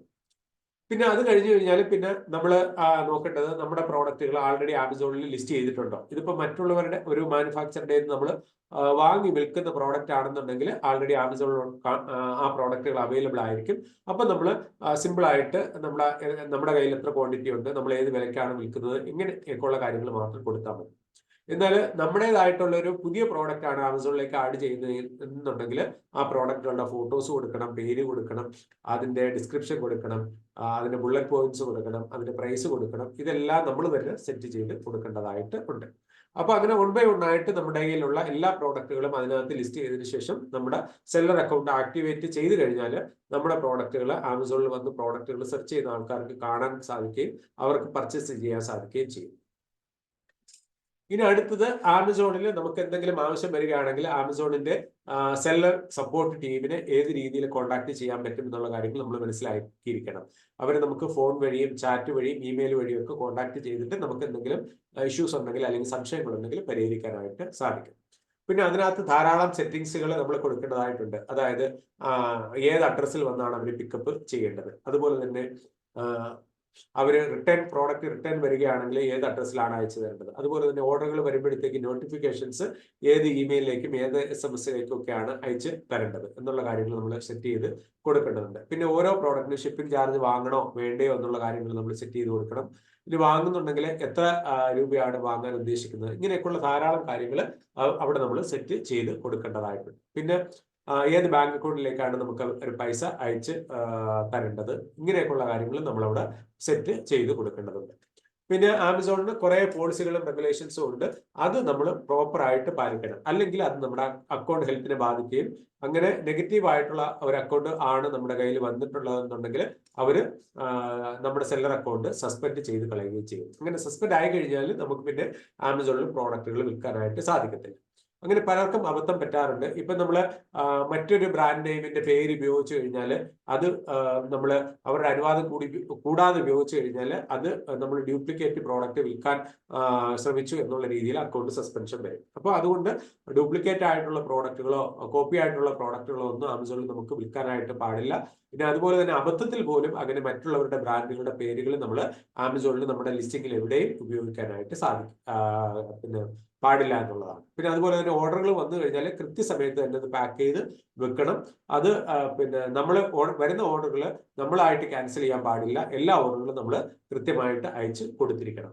ഇനി ഓർഡറുകൾ വരുമ്പോഴത്തേക്ക് നമ്മുടെ കയ്യിൽ കൊടുക്കാനായിട്ട് പ്രോഡക്റ്റ് ഇല്ലാത്ത ഒരവസ്ഥ ഒരു കാരണവശാലും ഉണ്ടാകും. അതൊക്കെ നമ്മൾ പ്രത്യേകം ശ്രദ്ധിക്കേണ്ട കാര്യമാണ്. ഇതൊക്കെ നമ്മുടെ അക്കൗണ്ട് ഹെൽത്തിനെ ബാധിക്കുന്ന കാര്യങ്ങളാണ്. പിന്നെ അതിനുശേഷം നമുക്ക് ഓരോ മാസവും GST ഫയൽ ചെയ്യാൻ വേണ്ടിയിട്ടുള്ള പിന്നെ റിപ്പോർട്ടുകൾ അതിൽ നിന്ന് ഡൗൺലോഡ് ചെയ്തെടുക്കാൻ പറ്റും. പിന്നെ പേയ്മെന്റുമായിട്ട് ബന്ധപ്പെട്ടുള്ള വിവരങ്ങൾ അവിടെ കാണാൻ പറ്റും. എത്ര പേയ്മെന്റ് വരാനുണ്ട്, അത് അവർ അയച്ചു കഴിഞ്ഞോ എന്നൊക്കെ ഉള്ള കാര്യങ്ങൾ നമുക്ക് അറിയാനായിട്ട് സാധിക്കും. പിന്നെ നമുക്ക് നമ്മൾ പ്രോഡക്റ്റുകൾ ആമസോൺ വഴി അയക്കുന്ന സമയത്ത് ചില സമയത്ത് പ്രോഡക്റ്റുകൾ റിട്ടേൺ വരും. കസ്റ്റമറെ കണ്ടെത്താനായിട്ട് പറ്റില്ല, അല്ലെങ്കിൽ അഡ്രസ്സ് തെറ്റിപ്പോയി, അല്ലെങ്കിൽ കസ്റ്റമർ പ്രോഡക്റ്റ് വേണ്ടാന്ന് പറഞ്ഞു, അങ്ങനെയൊക്കെ പ്രോഡക്റ്റുകൾ തിരികെ വരാൻ സാധ്യതയുണ്ട്. അങ്ങനെ തിരികെ വരുന്ന സമയത്ത് വരുന്ന പ്രോഡക്റ്റുകൾ നന്നായിട്ടല്ല നമ്മുടെ കിട്ടിയത് എന്നുണ്ടെങ്കിൽ, ഉദാഹരണത്തിന് ആ പ്രോഡക്റ്റ് തിരികെ വന്നപ്പോൾ ഡാമേജ് ആയിപ്പോയി, അല്ലെന്നുണ്ടെങ്കിൽ അത് കാലിയായിട്ടുള്ള ഒരു ബോട്ടിലാണ് നമുക്ക് കിട്ടിയത്, അതിനകത്ത് പ്രോഡക്റ്റ് ഉണ്ടായിരുന്നു, അങ്ങനെയൊക്കെയുള്ള അവസ്ഥ വരികയാണെങ്കിൽ നമുക്ക് ആമസോണിൽ നിന്ന് നഷ്ടപരിഹാരം ക്ലെയിം ചെയ്ത് എടുക്കാനുള്ള പിന്നെ സംവിധാനവും അവർ പ്രൊവൈഡ് ചെയ്യുന്നുണ്ട്. ആമസോണിൽ മാത്രമല്ല ഫ്ലിപ്കാർട്ടിലും അങ്ങനെയുള്ള സംവിധാനം ഉണ്ട്. പിന്നെ അതുപോലെ തന്നെ നമുക്ക് നമ്മുടെ പ്രോഡക്റ്റുകൾ ആൾക്കാർ ആമസോണിൽ വന്ന് സെർച്ച് ചെയ്യുമ്പോഴത്തേക്ക് ആദ്യത്തെ പേജിൽ തന്നെ നമ്മുടെ പ്രോഡക്റ്റുകൾ കാണിക്കാൻ വേണ്ടിയിട്ട് നമുക്ക് ആമസോണിനുള്ളിൽ തന്നെ അഡ്വർടൈസ്മെന്റ് ചെയ്ത് കൊടുക്കാനായിട്ട് സാധിക്കും. അപ്പൊ ആ രീതിയിലും നമുക്ക് എങ്ങനെയാണ് കൊടുക്കേണ്ടത് എന്നുള്ളത് മനസ്സിലാക്കിയിട്ട് ചെറിയ ചെറിയ എമൗണ്ട് വെച്ചിട്ട് നമ്മൾ അഡ്വർടൈസ്മെന്റ് കൊടുത്തു കഴിഞ്ഞാൽ നമ്മുടെ പ്രോഡക്റ്റ് കൂടുതൽ ആൾക്കാർ കാണുകയും അങ്ങനെ നമുക്ക് കൂടുതൽ ബിസിനസ് ഉണ്ടാക്കിയെടുക്കാൻ സാധിക്കുകയും ചെയ്യും. അതുപോലെ തന്നെ ഞാൻ നേരത്തെ സ്വന്തം വെബ്സൈറ്റിലേക്ക് കൂടുതൽ ആൾക്കാരെ കൊണ്ടുവരുന്ന മെത്തേഡുകൾ പറഞ്ഞല്ലോ. അങ്ങനെയുള്ള മെത്തേഡുകൾ ഉപയോഗിച്ചിട്ട് നമ്മുടെ ആമസോണിന്റെയോ ഫ്ലിപ്കാർട്ടിന്റെയോ ഒക്കെ പ്രോഡക്റ്റ് ലിസ്റ്റ് ചെയ്തിട്ടുള്ള പേജിലേക്ക് കൂടുതൽ ട്രാഫിക് കൊണ്ടുവന്നിട്ട് നമുക്ക് ബിസിനസ് കൂട്ടാനായിട്ട് ശ്രമിക്കാവുന്നതാണ്. അപ്പൊ ഇത്രയും കാര്യങ്ങളാണ് ഞാൻ ബേസിക് ആയിട്ട് പറയാൻ ഉദ്ദേശിച്ചത്. ഇനി നിങ്ങൾക്ക് ഒരു ഐഡിയ കിട്ടിയിട്ടുണ്ടാകുമെന്ന് കരുതുന്നു. അപ്പം നമുക്ക് ഏതൊക്കെ പ്ലാറ്റ്ഫോമുകൾ വഴി വിൽക്കാൻ പറ്റും, അപ്പോൾ അതിന് എന്തൊക്കെ ഡോക്യുമെന്റുകളും ലൈസൻസുകളും വേണം, പിന്നെ അതിന് എന്തൊക്കെ സ്റ്റെപ്പാണുള്ളത് എന്നൊക്കെയുള്ള കാര്യങ്ങളെല്ലാം ഞാൻ എക്സ്പ്ലെയിൻ ചെയ്തു കഴിഞ്ഞു. ഇനി നിങ്ങൾ സീരിയസ് ആയിട്ട് എന്തെങ്കിലും പ്രോഡക്റ്റുകൾ ഓൺലൈൻ വഴി വിൽക്കുന്നതുമായിട്ട് ബന്ധപ്പെട്ടുള്ള കാര്യങ്ങൾ പഠിച്ചിട്ട് അത് ചെയ്യാനായിട്ട് പ്ലാൻ ചെയ്യുന്നുണ്ടെങ്കിൽ അതിന് സഹായിക്കുന്ന രീതിയിൽ ഒരു ഇ കൊമേഴ്സ് ട്രെയിനിങ് ഞാൻ കണ്ടക്ട് ചെയ്യുന്നുണ്ട്. ഇ കൊമേഴ്സ് മാസ്റ്റർ ക്ലാസ് എന്നാണ് ട്രെയിനിങ്ങിന്റെ പേര്. അപ്പൊ അതിൽ നിങ്ങൾ ജോയിൻ ചെയ്ത് കഴിഞ്ഞാൽ ആമസോൺ വഴിയും ഫ്ലിപ്കാർട്ട് വഴിയും പ്രോഡക്റ്റുകൾ സെല്ല് ചെയ്യാനുള്ള A to Z കാര്യങ്ങൾ നിങ്ങൾക്ക് അതിനകത്ത് അറിയാൻ പറ്റും. ഞാൻ ഇപ്പൊ നേരത്തെ ആമസോണിലെ സ്റ്റെപ്പ് ബൈ സ്റ്റെപ്പ് ആയിട്ട് കാര്യങ്ങൾ ചെയ്യുന്നതിന്റെ കാര്യങ്ങളാണ് പറഞ്ഞത്. അപ്പൊ അത് 1 by 1 ആയിട്ട് ചെയ്തു വന്നു കഴിഞ്ഞാൽ നിങ്ങൾക്ക് ആമസോണിൽ സെല്ലർ അക്കൗണ്ട് ക്രിയേറ്റ് ചെയ്തിട്ട് പ്രോഡക്റ്റുകൾ ലിസ്റ്റ് ചെയ്ത് സെല്ല് ചെയ്യാനായിട്ട് പറ്റും. അതുപോലെ തന്നെയാണ് ഫ്ലിപ്കാർട്ടും. അല്പസ്വല്പം ചെറിയ ചെറിയ വ്യത്യാസങ്ങളുണ്ട് എന്ന് മാത്രമേ അതിനകത്ത് വരുന്നുള്ളൂ. പിന്നെ അതുപോലെ തന്നെ നമ്മൾ അറിഞ്ഞിരിക്കേണ്ടതാണ് സോഷ്യൽ മീഡിയ വഴി എങ്ങനെ മാർക്കറ്റ് ചെയ്തിട്ട് നമ്മുടെ വെബ്സൈറ്റിലേക്ക് കൂടുതൽ ആൾക്കാരെ കൊണ്ടുവരാം, അല്ലെങ്കിൽ നമുക്കൊരു സോഷ്യൽ മീഡിയ പ്രസൻസ് എങ്ങനെ ഉണ്ടാക്കിയെടുക്കാം, ഇങ്ങനെയൊക്കെയുള്ള കാര്യങ്ങൾ നമ്മൾ പഠിച്ചിരിക്കേണ്ടതായിട്ടുണ്ട്. അതുപോലെ തന്നെ ഒരു ഫേസ്ബുക്ക് പേജ് ക്രിയേറ്റ് ചെയ്ത് കഴിഞ്ഞാൽ അതിനകത്ത് പോസ്റ്റുകൾ എങ്ങനെ ഡിസൈൻ ചെയ്തിടും, ഒരു ലോഗോ എങ്ങനെ ഡിസൈൻ ചെയ്യാൻ പറ്റും, അതിന്റെ കവർ ഇമേജുകൾ എങ്ങനെ ഡിസൈൻ ചെയ്യാൻ പറ്റും, അതിന്റെ തമ്പനെയിൽ എങ്ങനെ ഡിസൈൻ ചെയ്യാൻ പറ്റും, ഇങ്ങനെയൊക്കെയുള്ള കാര്യങ്ങൾ നമ്മൾ അറിഞ്ഞിരിക്കണം. അതുപോലെ തന്നെ ഗൂഗിൾ മാപ്പിലൊക്കെ നമ്മുടെ പ്രോഡക്റ്റുകൾ ലിസ്റ്റ് ചെയ്യുന്നതിനുള്ള കാര്യങ്ങളും നമ്മൾ മനസ്സിലാക്കിയിരിക്കേണ്ടതായിട്ട് ഉണ്ട്.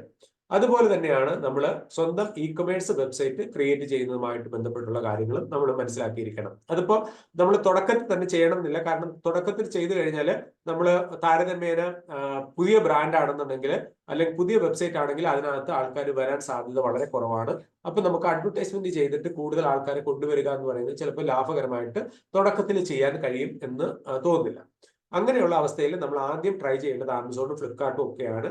അതിനുശേഷം പിന്നെ ആമസോൺ വഴി പ്രോഡക്റ്റുകൾ വാങ്ങുന്ന ആൾക്കാർക്ക് നമ്മുടെ പ്രോഡക്റ്റുകൾ പരിചയമായി കഴിയുമ്പോഴത്തേക്ക് നമുക്ക് ഒരു വെബ്സൈറ്റ് സ്വന്തമായിട്ടുണ്ടെങ്കിൽ അതിലേക്ക് ആൾക്കാർ വരികയും പ്രോഡക്റ്റുകൾ പർച്ചേസ് ചെയ്യാനും ഒക്കെ സാധ്യതയുണ്ട്. അതുവഴി നമുക്ക് ബിസിനസ് ഉണ്ടാക്കിയെടുക്കാനായിട്ട് സാധിക്കും.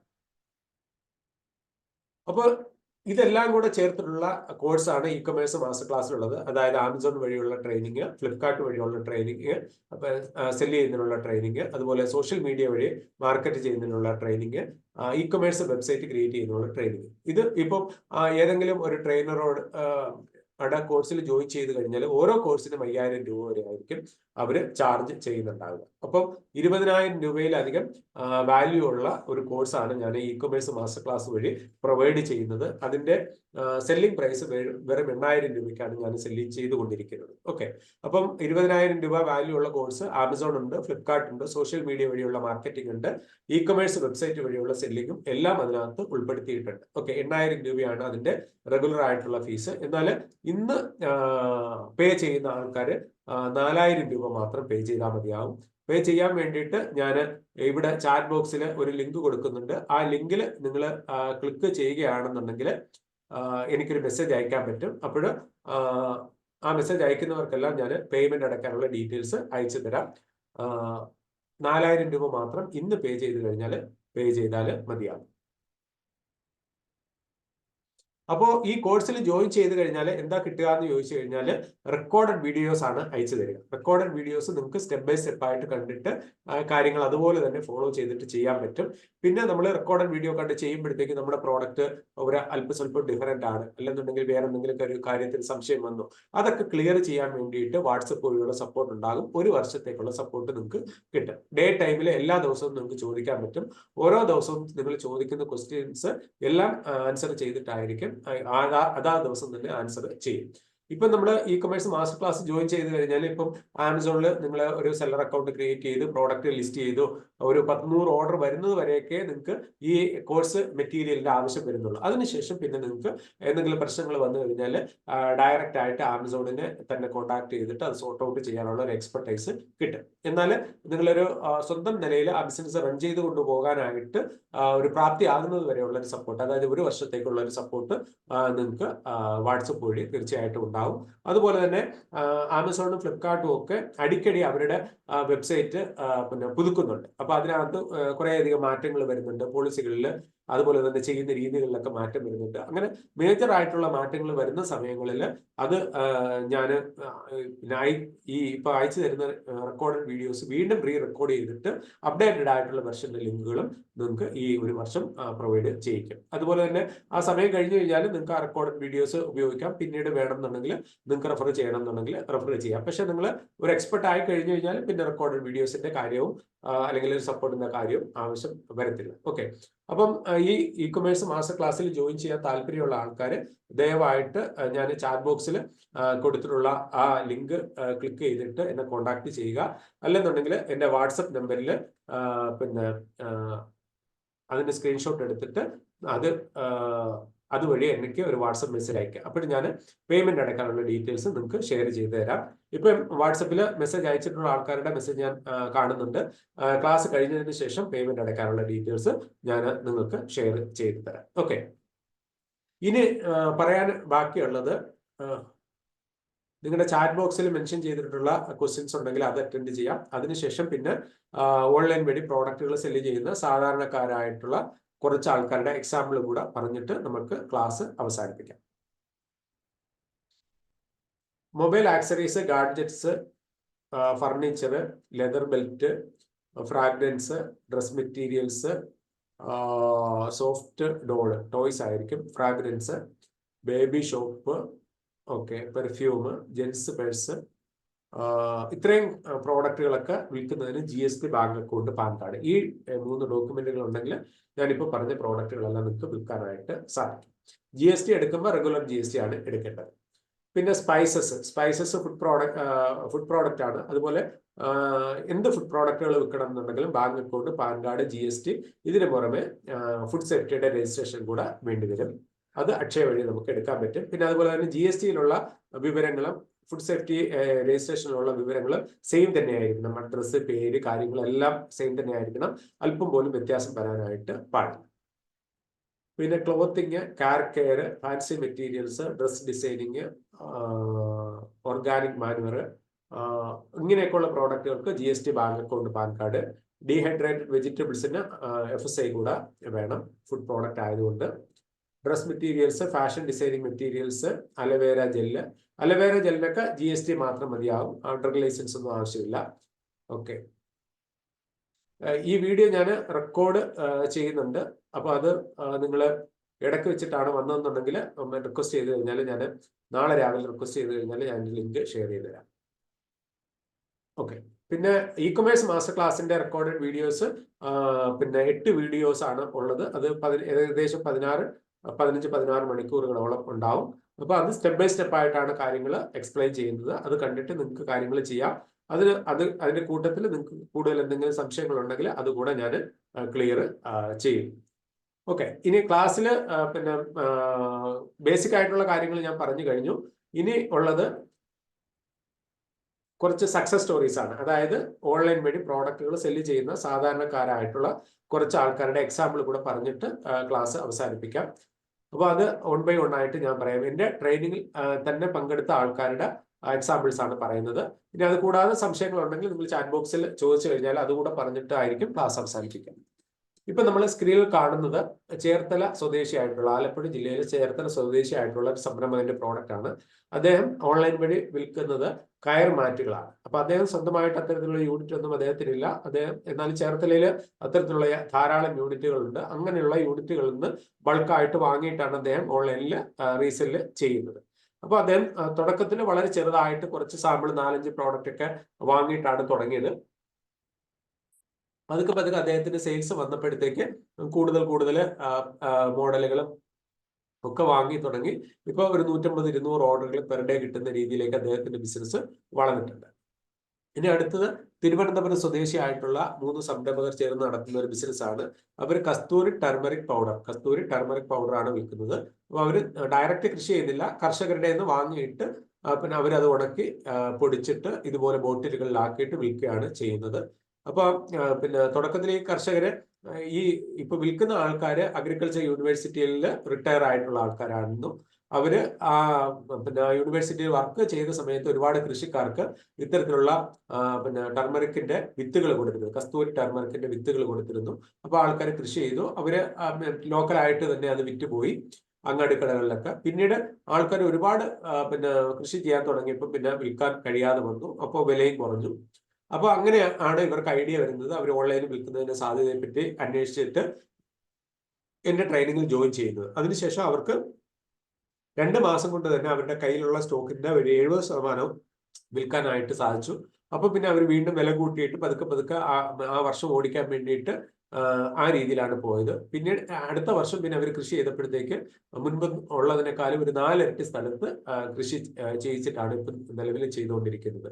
അവർ നേരിട്ട് ചെയ്യുന്നില്ല, അവർ കർഷകരെ കൊണ്ട് കൃഷി ചെയ്യുന്നു, അതിനുശേഷം ബൾക്കായിട്ട് ഹോൾസെയിൽ റേറ്റിന് വാങ്ങുന്നു, അതിനുശേഷം ഇവർ ഉണക്കിയിട്ട് പൊടിച്ചിട്ട് ബോട്ടിലുകളിലാക്കിയിട്ട് വിൽക്കുന്നു. ഇനി അടുത്തത് തൃശ്ശൂർ സ്വദേശിയായിട്ടുള്ള ഒരു സംരംഭകന്റെയാണ്. അവര് കുടംപുളി കൊണ്ടുള്ള ഒരു പിന്നെ ആയുർവേദിക് പ്രോഡക്റ്റ് ആണ് ഉണ്ടാക്കുന്നത്. നല്ല രീതിയിൽ അദ്ദേഹത്തിന് വിൽക്കാനായിട്ട് സാധിക്കുന്നു. ഇനി അടുത്തത് കോതമംഗലം സ്വദേശിയായിട്ടുള്ള 2 ചെറുപ്പക്കാരാണ്. അവർ ഫുൾ ടൈം ജോലി വേറെ ചെയ്യുന്ന ആൾക്കാരാണ്, അതിന്റെ കൂടെ പാർട്ട് ടൈം ആയിട്ട് ചെയ്യുന്ന ഒരു സംരംഭമാണ്. അപ്പൊ അവരുടെ വീടിനടുത്ത് ഈ മൺപാത്രങ്ങൾ നിർമ്മിക്കുന്ന യൂണിറ്റുകളുണ്ട്. അവിടെ നിന്ന് ബൾക്കായിട്ട് ചെറിയ റേറ്റിന് വാങ്ങിയിട്ട് അവർ 2-3 പാത്രങ്ങൾ ഒന്നിച്ച് അവര് പിന്നെ ഉടഞ്ഞൊന്നും പോകാത്ത രീതിയിൽ പാക്ക് ചെയ്തിട്ട് ആമസോണിന്റെ വെയർഹൗസിൽ ഏൽപ്പിച്ചിരിക്കുകയാണ് ചെയ്യുന്നത്. അതിനുശേഷം പിന്നെ അവരുടെ ഓർഡറുകൾ പോകുന്നതിനനുസരിച്ച് അവർ റീഫിൽ ചെയ്ത് കൊടുക്കുന്ന തരത്തിലുള്ള ഒരു ബിസിനസ്സാണ് അവർ ചെയ്യുന്നത്. ഇനി അടുത്തത് ഒരു തേനീച്ച കർഷകനാണ്. മലപ്പുറം സ്വദേശിയാണ് അദ്ദേഹം. തുടക്കത്തിലൊക്കെ ചെറിയ രീതിയിൽ തേനീച്ച കൃഷി തുടങ്ങിയപ്പോഴത്തേക്ക് ലോക്കലായിട്ട് തന്നെ അത് വിറ്റുപോയിരുന്നു. എന്നാൽ അവർ കോളനി വർദ്ധിപ്പിച്ചപ്പോൾ, തേനീച്ച കോളനികൾ വർദ്ധിച്ചപ്പോഴത്തേക്ക് കൂടുതൽ തേനുണ്ടായി. അപ്പോൾ ആ സമയത്ത് അത് ലോക്കലായിട്ട് വിൽക്കാൻ കഴിഞ്ഞില്ല. ആ സമയത്താണ് അവർ ഓൺലൈനിൽ വിൽക്കുന്നതുമായിട്ട് ബന്ധപ്പെട്ട് ആലോചിച്ചത്. അങ്ങനെ ട്രെയിനിങ് ജോയിൻ ചെയ്തു. അവര് ഒരു ബ്രാൻഡ് നെയിം ഒക്കെ എടുത്തിട്ട് സ്വന്തമായിട്ട് ചെയ്യുന്നുണ്ട്. ഇപ്പൊ അദ്ദേഹത്തിന്റെ മാത്രമല്ല, അദ്ദേഹത്തിന്റെ സുഹൃത്തുക്കൾ ഉണ്ടാക്കുന്ന തേനും അദ്ദേഹം ഈ ബ്രാൻഡിലാണ് സെല് ചെയ്യുന്നത്. കാരണം അവര് തേന് പിന്നെ സ്വന്തമായിട്ട് വിറ്റില്ലെങ്കിൽ ഹോൾസെയിൽ ആയിട്ട് കമ്പനികൾക്ക് കൊടുക്കുകയാണെങ്കിൽ ഈ റീറ്റെയിൽ വിൽക്കുന്നതിന്റെ ഒരു 4-1 വില മാത്രമേ കിട്ടത്തുള്ളൂ എന്നുള്ളതാണ് ബുദ്ധിമുട്ട്. എന്നാൽ സ്വന്തമായിട്ട് വിൽക്കാനുള്ള ഒരു കപ്പാസിറ്റി ആവുമ്പോഴത്തേക്ക് അവർക്ക് ആ ഒരു ടെൻഷൻ വരുന്നില്ല. അടുത്തത് കൊല്ലം സ്വദേശിയായിട്ടുള്ള ഒരു വനിതാ ആയുർവേദിക് ഡോക്ടറാണ്. അവരുടെ പ്രോഡക്റ്റ് ആണ് ഈ വെരിക്കോസ് വെയിനുള്ള മസാജ് ഓയിൽ. ഓക്കെ, അത് അവർ നന്നായിട്ട് സെല്ല് ചെയ്യുന്നുണ്ട് ഓൺലൈൻ വഴി. പിന്നെ പ്രത്യേകിച്ച് പറയുകയാണെങ്കിൽ അതിന് സിമിലർ ആയിട്ടുള്ള പ്രോഡക്റ്റുകൾ 2-3 കമ്പനികൾ മാത്രമേ ആമസോണിൽ തന്നെ ഇറക്കുന്നുള്ളൂ. അപ്പൊ കോമ്പറ്റീഷൻ കുറവായതുകൊണ്ട് തന്നെ അവർക്ക് നല്ല രീതിയിൽ ഓർഡറുകൾ കിട്ടുന്നുണ്ട്. ഇനി അടുത്തത് ഒരു ഹെയർ ഓയിൽ സെല്ല് ചെയ്യുന്ന മറ്റൊരു ആയുർവേദിക് ഡോക്ടറാണ്. കാസർഗോഡ് സ്വദേശിയാണ് അദ്ദേഹം. ആയുർവേദിക് ഡോക്ടർ ഫോർമുലേറ്റ് ചെയ്തത് ഇപ്പം ആമസോണിലെ ബിസിനസ് ഒക്കെ അദ്ദേഹത്തിന്റെ സുഹൃത്താണ് മാനേജ് ചെയ്യുന്നത്.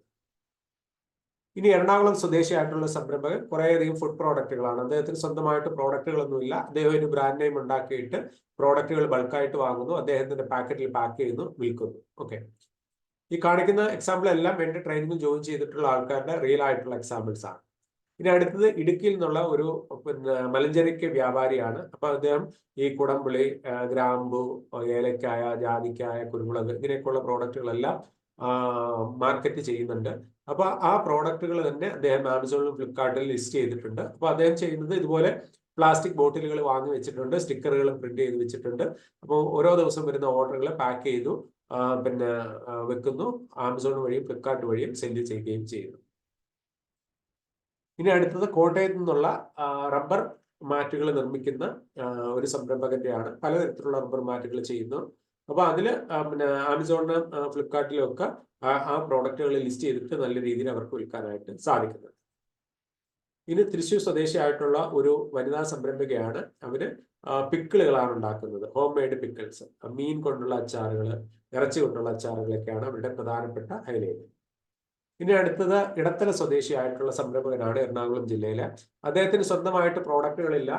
അവര് ഹാൻഡിക്രാഫ്റ്റ് പ്രോഡക്റ്റുകൾ നിർമ്മിക്കുന്ന യൂണിറ്റുകളിൽ നിന്ന് ബൾക്കായിട്ട് വാങ്ങിയിട്ട് അദ്ദേഹം സെയിൽ ചെയ്യുകയാണ് ചെയ്യുന്നത്. ഇതുപോലെ നെറ്റിപ്പട്ടം, അലങ്കാര വസ്തുക്കൾ, അങ്ങനെയൊക്കെയുള്ള പ്രോഡക്റ്റുകളാണ് അദ്ദേഹം മാർക്കറ്റ് ചെയ്യുന്നത്. ഇനി കൊല്ലത്തു നിന്നുള്ള മറ്റൊരു സംരംഭകനാണ്. അദ്ദേഹം ഹെർബൽ ആയിട്ടുള്ള ബ്യൂട്ടി പ്രോഡക്റ്റുകൾ, അത് hibiscus powder, aloe vera powder, amla powder, bhringraj oil, red sandal powder, ഇങ്ങനെയൊക്കെയുള്ള കാര്യങ്ങളാണ് അദ്ദേഹം സെല് ചെയ്യുന്നത്. ഇനി അടുത്തത് ഒരു സംരംഭക തിരുവനന്തപുരം സ്വദേശിനിയാണ്. അവര് വിത്തുകളും ചെടികളും ഒക്കെയാണ് മാർക്കറ്റ് ചെയ്യുന്നത്. അവര് ആമസോൺ മാത്രമല്ല, സോഷ്യൽ മീഡിയ പ്ലാറ്റ്ഫോമുകളെല്ലാം നന്നായിട്ട് ചെയ്യുന്നുണ്ട്. യൂട്യൂബർ കൂടിയാണ് അവര്. 1.5 ലക്ഷം സബ്സ്ക്രൈബറുള്ള വലിയൊരു യൂട്യൂബ് ചാനൽ അവര് റൺ ചെയ്യുന്നുണ്ട്. ഒരു 100 മുതൽ 500 ഓർഡറുകൾ വരെയൊക്കെ പെർ ഡേ അവർക്ക് കിട്ടുന്നുണ്ട്. ഇനി പുസ്തകങ്ങൾ പബ്ലിഷ് ചെയ്യുന്ന ഒരു സംരംഭകനാണ് കൊച്ചിയിൽ നിന്ന്. അടുത്തത് പാലക്കാട് എന്നുള്ള സംരംഭകനാണ്. അദ്ദേഹം ഈ ലോക്കലായിട്ട് മേഡ് ചെയ്യുന്ന ചിരട്ട കൊണ്ടുള്ള തവി, ചൂരൽ വടി പോലെയൊക്കെയുള്ള പ്രോഡക്റ്റുകളാണ് പ്രധാനമായിട്ട് മാർക്കറ്റ് ചെയ്യുന്നത്. ഇനി വീണ്ടും കസ്തൂരി മഞ്ഞളിന്റെ പൗഡർ, കസ്തൂരി മഞ്ഞൾ കൃഷി ചെയ്തിട്ട് അത് പൗഡർ ആക്കിയിട്ട് സെല് ചെയ്യുന്ന മഞ്ചേരി സ്വദേശിയായിട്ടുള്ള സംരംഭകൻ. ഇനി മറ്റൊരു സംരംഭകൻ മാംഗ്ലൂർ സ്വദേശിയാണ്. അദ്ദേഹം ഒരു 20 വയസ്സ് മാത്രമുള്ള ഒരു പയ്യനാണ്. ജസ്റ്റ് ഡിഗ്രി കഴിഞ്ഞതേ ഉള്ളൂ. അദ്ദേഹം ട്രെയിനിങ് ജോയിൻ ചെയ്തിട്ട് സ്വന്തമായിട്ട് പ്രോഡക്റ്റുകളൊന്നും ഇല്ലാത്തതുകൊണ്ട് ആമസോണിൽ തന്നെ പോയിട്ട് കുറേയധികം പ്രോഡക്റ്റുകൾ റിസർച്ച് ചെയ്ത് കണ്ടുപിടിച്ചിട്ട് ആ പ്രോഡക്റ്റുകൾ ഇന്ത്യ മാർക്കറ്റിൽ നിന്ന് വാങ്ങിച്ചിട്ടാണ് സെല് ചെയ്യുന്നത്. അദ്ദേഹം ട്രൈ ചെയ്യുന്ന പ്രോഡക്റ്റുകൾ സിമ്പിൾ ആയിട്ടുള്ള ഇലക്ട്രോണിക് പ്രോഡക്റ്റുകൾ, പിന്നെ എക്സസൈസുമായിട്ട് ബന്ധപ്പെട്ടുള്ള പ്രോഡക്റ്റുകൾ, പിന്നെ സ്റ്റോറേജുമായിട്ട് ബന്ധപ്പെട്ടുള്ള പ്രോഡക്റ്റുകളൊക്കെയാണ് അദ്ദേഹം കൂടുതൽ മാർക്കറ്റ് ചെയ്യുന്നത്. പിന്നെ അടുത്തത് ശില്പങ്ങൾ സെല് ചെയ്യുന്ന ഒരു സംരംഭകനാണ് തൃശ്ശൂരിൽ നിന്നും. അപ്പോൾ ഇത്രയും കാര്യങ്ങൾ എക്സാമ്പിൾസ് പറഞ്ഞത് എൻ്റെ തന്നെ ട്രെയിനിങ്ങിൽ ജോയിൻ ചെയ്തിട്ടുള്ള ആൾക്കാരുടെ എക്സാമ്പിൾസ് ആണ്. ഓക്കെ, ഇനി നിങ്ങൾ പ്രോഡക്റ്റുകൾ ഇതുപോലെ എങ്ങനെ കണ്ടുപിടിക്കാൻ പറ്റും എന്നുള്ളത് നമ്മൾ ആമസോൺ ട്രെയിനിങ്ങിൽ തന്നെ പറയുന്നുണ്ട്. അത് ഉപയോഗിച്ചിട്ട് നിങ്ങൾക്ക് കണ്ടുപിടിക്കാം. ഇനി ഞാൻ സജസ്റ്റ് ചെയ്യുന്ന കുറച്ച് പ്രോഡക്റ്റുകൾ handicrafts, toys, ready to eat, clothing, tools, footwear, beauty പ്രോഡക്റ്റുകൾ, home and kitchen, mobile accessories, nuts, dry fruits, incubator അതായത് മുട്ട വിരിയിക്കുന്ന യന്ത്രങ്ങൾ, ആയുർവേദിക് പ്രോഡക്റ്റുകൾ, fancy ornaments, plants and seeds, agriculture related പ്രോഡക്റ്റുകൾ, ഓഫീസ് പ്രോഡക്റ്റുകൾ, ബേബി പ്രോഡക്റ്റുകൾ, ഹോം ഡെക്കോർ പ്രോഡക്റ്റുകൾ, fashion accessories, vitamins, food supplement, fitness എക്യുപ്മെന്റുകൾ, ഓട്ടോമോട്ടീവ്, പെറ്റ് സപ്ലൈസ്, ഫുഡ് പൗഡറുകൾ, ഫർണിച്ചറുകൾ, ലാബ് എക്യുപ്മെന്റ്, ഹാൻഡ് മെയ്ഡ് പ്രോഡക്റ്റുകൾ, smart watches, arts, craft, sewing, collectibles, ഇങ്ങനെയൊക്കെയുള്ള പ്രോഡക്റ്റുകൾ നമുക്ക് തീർച്ചയായിട്ടും ട്രൈ ചെയ്യാനായിട്ട് സാധിക്കും. അപ്പൊ സ്വന്തമായിട്ട് പ്രോഡക്റ്റ് ഉള്ള ആൾക്കാർ അതേ പ്രോഡക്റ്റുകൾ തന്നെ ആദ്യമേ അങ്ങ് ട്രൈ ചെയ്യുക. കാരണം നമുക്ക് പ്രോഡക്റ്റുകൾ വാങ്ങാനുള്ള ഒരു എഫർട്ട് ഒന്നും വേണ്ടി വരത്തില്ല. അതേ പ്രോഡക്റ്റുകൾ ട്രൈ ചെയ്താൽ മതി. അതിനുശേഷം പിന്നെ നമ്മുടെ സമീപത്തുള്ള എന്തൊക്കെ പ്രോഡക്റ്റുകൾ നമുക്ക് ചെയ്യാൻ പറ്റുമോ അത് ചെയ്യാം. അങ്ങനെ പ്രോഡക്റ്റുകളൊന്നും ഇല്ലാത്ത ആൾക്കാർക്ക് ആമസോണിൽ തന്നെ പോയിട്ട് ഇതുപോലുള്ള പ്രോഡക്റ്റുകൾ റിസർച്ച് ചെയ്ത് കണ്ടുപിടിച്ചിട്ട് ആ പ്രോഡക്റ്റുകൾ ഇന്ത്യ മാർട്ട് പോലെയൊക്കെയുള്ള സൈറ്റുകളിൽ നിന്നോ മാനുഫാക്ചർമാരെ ഗൂഗിളിലൊക്കെ സെർച്ച് ചെയ്തിട്ട് അവിടെ നിന്നോ കണ്ടെത്തിയൊക്കെ അവരുടെ നിന്ന് വാങ്ങിയിട്ടൊക്കെ സെല്ല് ചെയ്യാനായിട്ട് സാധിക്കും. അപ്പോൾ ഇ കൊമേഴ്സ് മാസ്റ്റർ ക്ലാസ്സിൽ ജോയിൻ ചെയ്യാൻ താല്പര്യമുള്ളവർ വാട്സപ്പിൽ മെസ്സേജ് അയക്കുക. അപ്പോൾ റെക്കോർഡഡ് വീഡിയോസ് അയച്ചു തരും. റെക്കോർഡഡ് വീഡിയോസിൽ മലയാളത്തിൽ സിമ്പിൾ ആയിട്ട് സ്റ്റെപ്പ് ബൈ സ്റ്റെപ്പ് ആയിട്ട് എങ്ങനെ ചെയ്യാൻ പറ്റും എന്നുള്ള കാര്യങ്ങളാണ് പറയുന്നത്. അത് കണ്ടിട്ട് നിങ്ങൾക്ക് സ്റ്റെപ്പ് ബൈ സ്റ്റെപ്പ് ആയിട്ട് ഫോളോ ചെയ്തിട്ട് സെല്ലർ അക്കൗണ്ട് ക്രിയേറ്റ് ചെയ്തിട്ട് പ്രോഡക്റ്റുകൾ ലിസ്റ്റ് ചെയ്യാൻ പറ്റും. അതുപോലെ തന്നെ 1 വർഷത്തേക്ക് വാട്സപ്പ് വഴിയുള്ള സപ്പോർട്ടും ഉണ്ടാവും. ഓക്കെ, അപ്പോൾ 7,999 രൂപ വില വരുന്ന ഫീസ് ഇന്ന് ജോയിൻ ചെയ്യുകയാണെങ്കിൽ 4,000 രൂപ മാത്രം പേ ചെയ്താൽ മതി. അത് പേ ചെയ്യാൻ വേണ്ടിയിട്ട് എൻ്റെ വാട്സപ്പ് നമ്പറിൽ കോൺടാക്ട് ചെയ്യുക, അല്ലെങ്കിൽ ചാറ്റ് ബോക്സിൽ ഞാനൊരു ലിങ്ക് കൊടുത്തിട്ടുണ്ട്. ആ ലിങ്ക് ക്ലിക്ക് ചെയ്തിട്ട് കോൺടാക്ട് ചെയ്യുക. വെജിറ്റബിൾസ് സെല്ല് ചെയ്യാൻ GST വേണം. വെജിറ്റബിൾസ് അങ്ങനെ നമുക്ക് പിന്നെ ആമസോണിലൊന്നും ലിസ്റ്റ് ചെയ്യാനായിട്ട് പറ്റത്തില്ല. അത് വലിയ മെട്രോപൊളിറ്റൻ സിറ്റിയിൽ മാത്രമേ ചെയ്യാൻ പറ്റത്തുള്ളൂ. ഫുഡ് പ്രോഡക്റ്റുകൾ ഒരു മാസം മിനിമം കേടുകൂടാതിരിക്കുന്ന പ്രോഡക്റ്റുകളാണ് നമുക്ക് വിൽക്കാനായിട്ട് പറ്റുക. ഓക്കെ, ഇനി ഫേസ്ബുക്ക് വഴിയോ ഇൻസ്റ്റഗ്രാം വഴിയോ ഒക്കെ വിൽക്കുന്നതിന് പിന്നെ GST ബാധകമല്ല എന്നാണ് ഞാൻ മനസ്സിലാക്കിയിട്ടുള്ളത്. ഓക്കെ, അതൊരു GST കൺസൾട്ടന്റ് ചോദിച്ചു കഴിഞ്ഞാൽ അദ്ദേഹം ഡീറ്റെയിൽഡ് ആയിട്ട് പറയാം. ഡ്രസ് മെറ്റീരിയൽസ് ചെയ്യാനായിട്ട് എക്സ്ട്രാ ലൈസൻസ് എന്തെങ്കിലും വേണം? വേണ്ട. പക്ഷേ ഡ്രസ് മെറ്റീരിയൽസ് ചെയ്യുമ്പോഴത്തേക്ക് നിങ്ങളിപ്പോൾ ഒരു പിന്നെ ടെക്സ്റ്റൈൽ ഷോപ്പ് നടത്തുന്നുള്ള ആളാണ്, അങ്ങനെയൊക്കെ ആണെന്നുണ്ടെങ്കിൽ മാത്രം ക്ലോത്തിങ്ങിലേക്ക് പോവുക. കാരണം എന്ന് വെച്ച് കഴിഞ്ഞാൽ ക്ലോത്തിങ് ഏറ്റവും കൂടുതൽ സെയിൽസ് കിട്ടുന്ന കാറ്റഗറിയാണ്, ശരി തന്നെ. പക്ഷെ അതിനകത്ത് നല്ല കോമ്പറ്റീഷനും ഉള്ള കാറ്റഗറിയാണ്. ഓക്കെ, പിന്നെ അതുപോലെ തന്നെ ഒരു 2-3 മാസം കഴിയുമ്പോഴത്തേക്ക് അതിന്റെ ട്രെൻഡ് മാറാനായിട്ട് സാധ്യതയുണ്ട്. ഓക്കെ, അതുകൊണ്ട് തന്നെ വളരെ ശ്രദ്ധയോടെ മാത്രം ചൂസ് ചെയ്യേണ്ട ഒരു കാറ്റഗറിയാണ് ക്ലോത്തിങ്. അതുകൊണ്ട് തന്നെയാണ് ഞാൻ എക്സാമ്പിൾസിൽ ക്ലോത്തിങ് ഉൾപ്പെടുത്താതിരുന്നത്. അത് കാരണം പെട്ടെന്ന് ഫാഷൻ മാറി വരും. അപ്പോൾ നമുക്ക് ഒരുപാട് സ്റ്റോക്ക് ഉണ്ടെങ്കിൽ അതെല്ലാം പിന്നെ വിറ്റ് പോകാനായിട്ടൊക്കെ ബുദ്ധിമുട്ടായിരിക്കും. പിന്നെ അല്ലെങ്കിൽ ഈ ഫാഷൻ ഒന്നും മാറാത്ത രീതിയിലുള്ള എന്തെങ്കിലും പിന്നെ ഒരു നീഷ് കാറ്റഗറി ക്ലോത്തിങ്ങിൽ തന്നെ കണ്ടുപിടിച്ച് കഴിഞ്ഞാൽ ചെയ്യാൻ പറ്റും. ഇപ്പോൾ ഈ ബനാറസ് സാരീസ് അല്ലെന്നുണ്ടെങ്കിൽ ഈ കുത്താമ്പുള്ളി സാരീസ്, അങ്ങനെ മറ്റേ തൃശ്ശൂർ ബേസ് ചെയ്തിട്ട് ഒരു സാരികളുണ്ടല്ലോ, അങ്ങനെയൊക്കെ ചെയ്യുന്നവർക്ക് ചെയ്യാൻ പറ്റും. പിന്നെ പട്ട് പാവാടകൾ ചെയ്യാൻ പറ്റും. അങ്ങനെയൊക്കെയുള്ള കാര്യങ്ങൾ ആണെന്നുണ്ടെങ്കിൽ ചെയ്യാൻ പറ്റും. എന്നാൽ നമ്മൾ ഈ പിന്നെ അടിക്കടി ഫാഷൻ മാറുന്ന കാറ്റഗറികളിൽ ക്ലോത്തിങ്ങിൽ പിടിച്ചു കഴിഞ്ഞാൽ നിങ്ങൾക്ക് അതിനെപ്പറ്റി ധാരണയില്ലെന്നുണ്ടെങ്കിൽ ബുദ്ധിമുട്ട് വരാനുള്ള സാധ്യതയുണ്ട്. ബിഗ് ബാസ്ക്കറ്റും പിന്നെ നമുക്ക് ചെയ്യാൻ പറ്റും. പക്ഷെ അത് ഈ മെട്രോപൊളിറ്റൻ സിറ്റിയിൽ മാത്രമേ ചെയ്യാനായിട്ട് പറ്റത്തുള്ളൂ. അതായത് ബാംഗ്ലൂർ, ബോംബെ, ഡൽഹി പോലെയൊക്കെയുള്ള സ്ഥലങ്ങളിലാണെങ്കിൽ ആമസോണും ഒക്കെ അത് ചെയ്യുന്നുണ്ട്. നമുക്ക് കേരളത്തിൽ നിന്നുകൊണ്ട് ചെയ്യാനുള്ള ഒരു സംവിധാനം ഇല്ലെന്നാണ് ഞാൻ ഉദ്ദേശിച്ചത്. ഫാഷൻ ഡിസൈനിങ് മെറ്റീരിയൽ ആണ്, ഷോപ്പ് ഓണർ ആണ്, സ്റ്റിൽ ബിസിനസ് ആണ്. ഓക്കെ, അങ്ങനെയാണെന്നുണ്ടെങ്കിൽ നിങ്ങൾക്ക് തീർച്ചയായിട്ടും ചെയ്യാം. കാരണം എന്ന് വെച്ച് കഴിഞ്ഞാൽ നിങ്ങൾക്ക് ആമസോണിലും ഫ്ലിപ്കാർട്ടിലും ഒന്നും ആ ഡ്രസ് മെറ്റീരിയൽസ് വിറ്റ് പോയില്ലെന്നുണ്ടെങ്കിൽ നിങ്ങളുടെ ഷോപ്പ് വഴിയും വിൽക്കാമല്ലോ. അപ്പൊ അങ്ങനെ നിങ്ങൾക്ക് മൾട്ടിപ്പിൾ ഓപ്ഷൻസ് ഉള്ളത് കൊണ്ട് കുഴപ്പമില്ല. ഇനിയിപ്പം ബ്രാൻഡഡ് അല്ലെന്നുണ്ടെങ്കിൽ നിങ്ങളൊരു ട്രേഡ് മാർക്ക് എടുത്തിട്ട് നിങ്ങളുടേതായിട്ടുള്ള ഒരു ബ്രാൻഡ് ആക്കിയിട്ട് വിൽക്കുന്നതായിരിക്കും കൂടുതൽ നല്ലത്. ഇപ്പൊ നമ്മള് ആമസോൺ, ഫ്ലിപ്കാർട്ട് പോലെയുള്ള മാർക്കറ്റ് പ്ലേസുകളുടെയാണ് ഞാൻ ഇ കൊമേഴ്സ് മാസ്റ്റർ ക്ലാസ്സിൽ ഉൾപ്പെടുത്തിയിട്ടുള്ളത്. ഇനി അതല്ലാത്ത സൈറ്റുകളിൽ എങ്ങനെ ചെയ്യണം എന്നുള്ള കാര്യവും ഈ ഇ കൊമേഴ്സ് മാസ്റ്റർ ക്ലാസ്സിൽ വന്നു കഴിഞ്ഞാൽ നിങ്ങൾക്ക് ബേസിക് ആയിട്ടുള്ള ഐഡിയ കിട്ടും. കാരണം ആമസോണും ഫ്ലിപ്കാർട്ടും ആണ് ഇന്ത്യയിലെ ഏറ്റവും പിന്നെ ഫേമസ് ആയിട്ടുള്ള മാർക്കറ്റ് പ്ലേസുകൾ. ഓക്കെ, പിന്നെ അതിനുശേഷം പിന്നെ നിങ്ങൾക്ക് എല്ലാ വെബ്സൈറ്റിൽ പോയി കഴിഞ്ഞാലും അതിന്റെ ഏറ്റവും താഴെ പോയി കഴിഞ്ഞാൽ സെൽ ഓൺലൈൻ എന്നോ സെൽ ഓൺ ആമസോൺ എന്നോ അല്ലെങ്കിൽ സെൽ ഓൺ ഫ്ലിപ്കാർട്ട് എന്നോ ഒക്കെ പറഞ്ഞിട്ട് ലിങ്ക് കാണും. അതിനകത്ത് ക്ലിക്ക് ചെയ്ത് കഴിഞ്ഞാൽ നിങ്ങൾക്ക് നിങ്ങളുടെ പ്രോഡക്റ്റ് അതിനകത്ത് ആഡ് ചെയ്യാനായിട്ട് പറ്റും. ടോയ്സ് ഷോപ്പുള്ള ആൾക്കാർക്ക് ടോയ്സ് ട്രൈ ചെയ്യാൻ പറ്റും. ടോയ്സ് തന്നെ നമുക്ക് ബ്രാൻഡഡ് ആയിട്ടുള്ള ടോയ്സും ബ്രാൻഡ് അല്ലാത്ത ടോയ്സും ഉണ്ടല്ലോ. അപ്പം ബ്രാൻഡഡ് ആയിട്ടുള്ള ടോയ്സ് വിൽക്കണം എന്നുണ്ടെങ്കിൽ അതിന്റെ GST ഇൻവോയ്സ് നമുക്ക് വേണ്ടി വരണം. ആ ബ്രാൻഡിൽ തന്നെ വിൽക്കണം എന്നുണ്ടെങ്കിൽ പിന്നെ ആ ടോയ്സ് മാനുഫാക്ചറിന്നോ അല്ലെങ്കിൽ ഡിസ്ട്രിബ്യൂട്ടറിന്നോ വാങ്ങിയതിന്റെ ഒറിജിനൽ GST ഇൻവോയ്സിന്റെ കോപ്പി നമ്മൾ പ്രോഡക്റ്റ് ലിസ്റ്റ് ചെയ്യുന്ന സമയത്ത് ഒരുപക്ഷെ ആവശ്യമായിട്ട് വരും. ഓക്കെ, പിന്നെ ബ്രാൻഡ് ഒന്നും ഇല്ലാത്ത ടോയ്സ് ആണ് വിൽക്കുന്നതെങ്കിൽ നിങ്ങളുടെ ഷോപ്പിന്റെ പേര് തന്നെ വെച്ചിട്ട് നിങ്ങൾക്കൊരു ബ്രാൻഡ് നെയിം ഉണ്ടാക്കി എടുക്കാനായിട്ട് പറ്റും. ഓക്കെ, അപ്പൊ അത് കിഡ്സ് കോർണർ എന്നൊക്കെ പറഞ്ഞിട്ട് ഒരു ബ്രാൻഡ് ഉണ്ടാക്കി എടുത്തു കഴിഞ്ഞാൽ നിങ്ങൾക്ക് പിന്നെ ആ ബ്രാൻഡ് ഇല്ലാത്ത പ്രോഡക്റ്റുകളെല്ലാം നിങ്ങളുടെ ബ്രാൻഡ് നെയിമിൽ വിൽക്കാനായിട്ട് സാധിക്കും. അപ്പൊ അതിന് വേണ്ടിയിട്ട് ഒരു ട്രേഡ് മാർക്ക് അപ്ലൈ ചെയ്തെടുക്കുന്നത് നന്നായിരിക്കും. മൊബൈൽ ആക്സറീസ് ഹോൾസെയിൽ എടുത്ത് വിൽക്കാൻ പറ്റത്തില്ല. തീർച്ചയായിട്ടും പറ്റും, പക്ഷെ അതിന് നിങ്ങൾക്ക് ധാരണ ഉണ്ടാവണം. കാരണം ഓരോ മൊബൈൽ പുതിയ മോഡൽ വരുന്ന സമയത്തും അതിന്റെ ആക്സറീസിന് നല്ല ഡിമാൻഡ് ഉണ്ടാവും. എന്നാൽ ഒരു 6 മാസം 1 വർഷമൊക്കെ കഴിയുമ്പോഴത്തേക്ക് അത് വീണ്ടും പിന്നെ സെയിൽസ് കുറഞ്ഞ് അത് പിന്നെ ഇല്ലാതാവും. പിന്നെ പുതിയ മോഡലിനായിരിക്കും. ഓക്കെ, അപ്പൊ അതുമായിട്ട് അഡ്ജസ്റ്റ് ചെയ്യാനുള്ള ഒരു പിന്നെ ഇതുണ്ടെന്നുണ്ടെങ്കിൽ നിങ്ങൾക്ക് തുടങ്ങാവുന്നതാണ്. ഓക്കെ, പിന്നെ അതുപോലെ തന്നെ നമ്മൾ പ്രോഡക്റ്റുകൾ പുതിയ ഈ സ്വന്തമായിട്ട് ഇപ്പം റീറ്റെയിൽ ഷോപ്പൊക്കെ ഉള്ളവർക്ക് പിന്നെ ഡയറക്റ്റ് അങ്ങ് തുടങ്ങാൻ പറ്റും.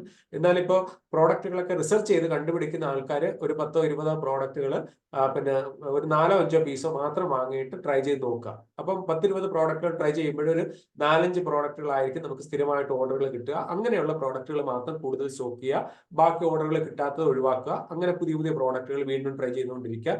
അങ്ങനെ ചെയ്യുന്ന ആൾക്കാർക്കാണ് നമുക്ക് ഓൺലൈനിൽ വിജയിക്കാനായിട്ട് സാധിക്കുക. ഓൺലൈനിൽ സെയിൽ ചെയ്യാൻ ഉദ്ദേശിക്കുന്നു, തീർച്ചയായിട്ടും ചെയ്യാൻ പറ്റും. E commerce master class join ചെയ്ത് കഴിഞ്ഞാൽ നിങ്ങൾക്ക് ഗൈഡൻസും കാര്യങ്ങളും ഒക്കെ കിട്ടും. അതിനുശേഷം ചെയ്യാൻ പറ്റും. ഗാഡ്ജറ്റ്സ്, സ്മാർട്ട് വാച്ച് പോലെയുള്ള പ്രോഡക്റ്റുകൾ തീർച്ചയായിട്ടും ട്രൈ ചെയ്യാവുന്നതാണ്. അപ്പോൾ അത് ബ്രാൻഡഡ് ആണെന്നുണ്ടെങ്കിൽ GST ഇൻവോയ്സ് നിങ്ങൾക്ക് വേണ്ടി വരും. ബ്രാൻഡഡ് അല്ല എന്നുണ്ടെങ്കിൽ നിങ്ങളുടേതായിട്ടുള്ള ഒരു ബ്രാൻഡിലോ അല്ലെന്നുണ്ടെങ്കിൽ ബ്രാൻഡ് ഇല്ലാത്ത ജനറിക് എന്നുള്ള കാറ്റഗറിയിലോ വേണമെന്നുണ്ടെങ്കിൽ നിങ്ങൾക്ക് ചെയ്യാനായിട്ട് സാധിക്കും. ഓക്കെ, അപ്പോൾ നിങ്ങൾക്ക് സംശയം ഉണ്ടെന്നുണ്ടെങ്കിൽ പിന്നെ ചോദിക്കുക. പിന്നെ ഇ കൊമേഴ്സ് മാസ്റ്റർ ക്ലാസ്സിൽ ജോയിൻ ചെയ്യാൻ താല്പര്യമുള്ളവർ മെസ്സേജ് അയക്കുക. മെസ്സേജ് അയച്ചിട്ടുള്ളത് ഞാൻ കണ്ടിട്ടുണ്ട്. പേയ്മെന്റ് അടയ്ക്കാനുള്ള ഡീറ്റെയിൽസ് ഞാൻ വാട്സപ്പിൽ അയച്ചു തരാം ക്ലാസ് കഴിഞ്ഞതിന് ശേഷം. ഓക്കെ, അപ്പോൾ ഇനി എന്തെങ്കിലും ക്വസ്റ്റ്യൻസ് ഉണ്ടെങ്കിൽ അതുകൂടെ ചോദിക്കാം.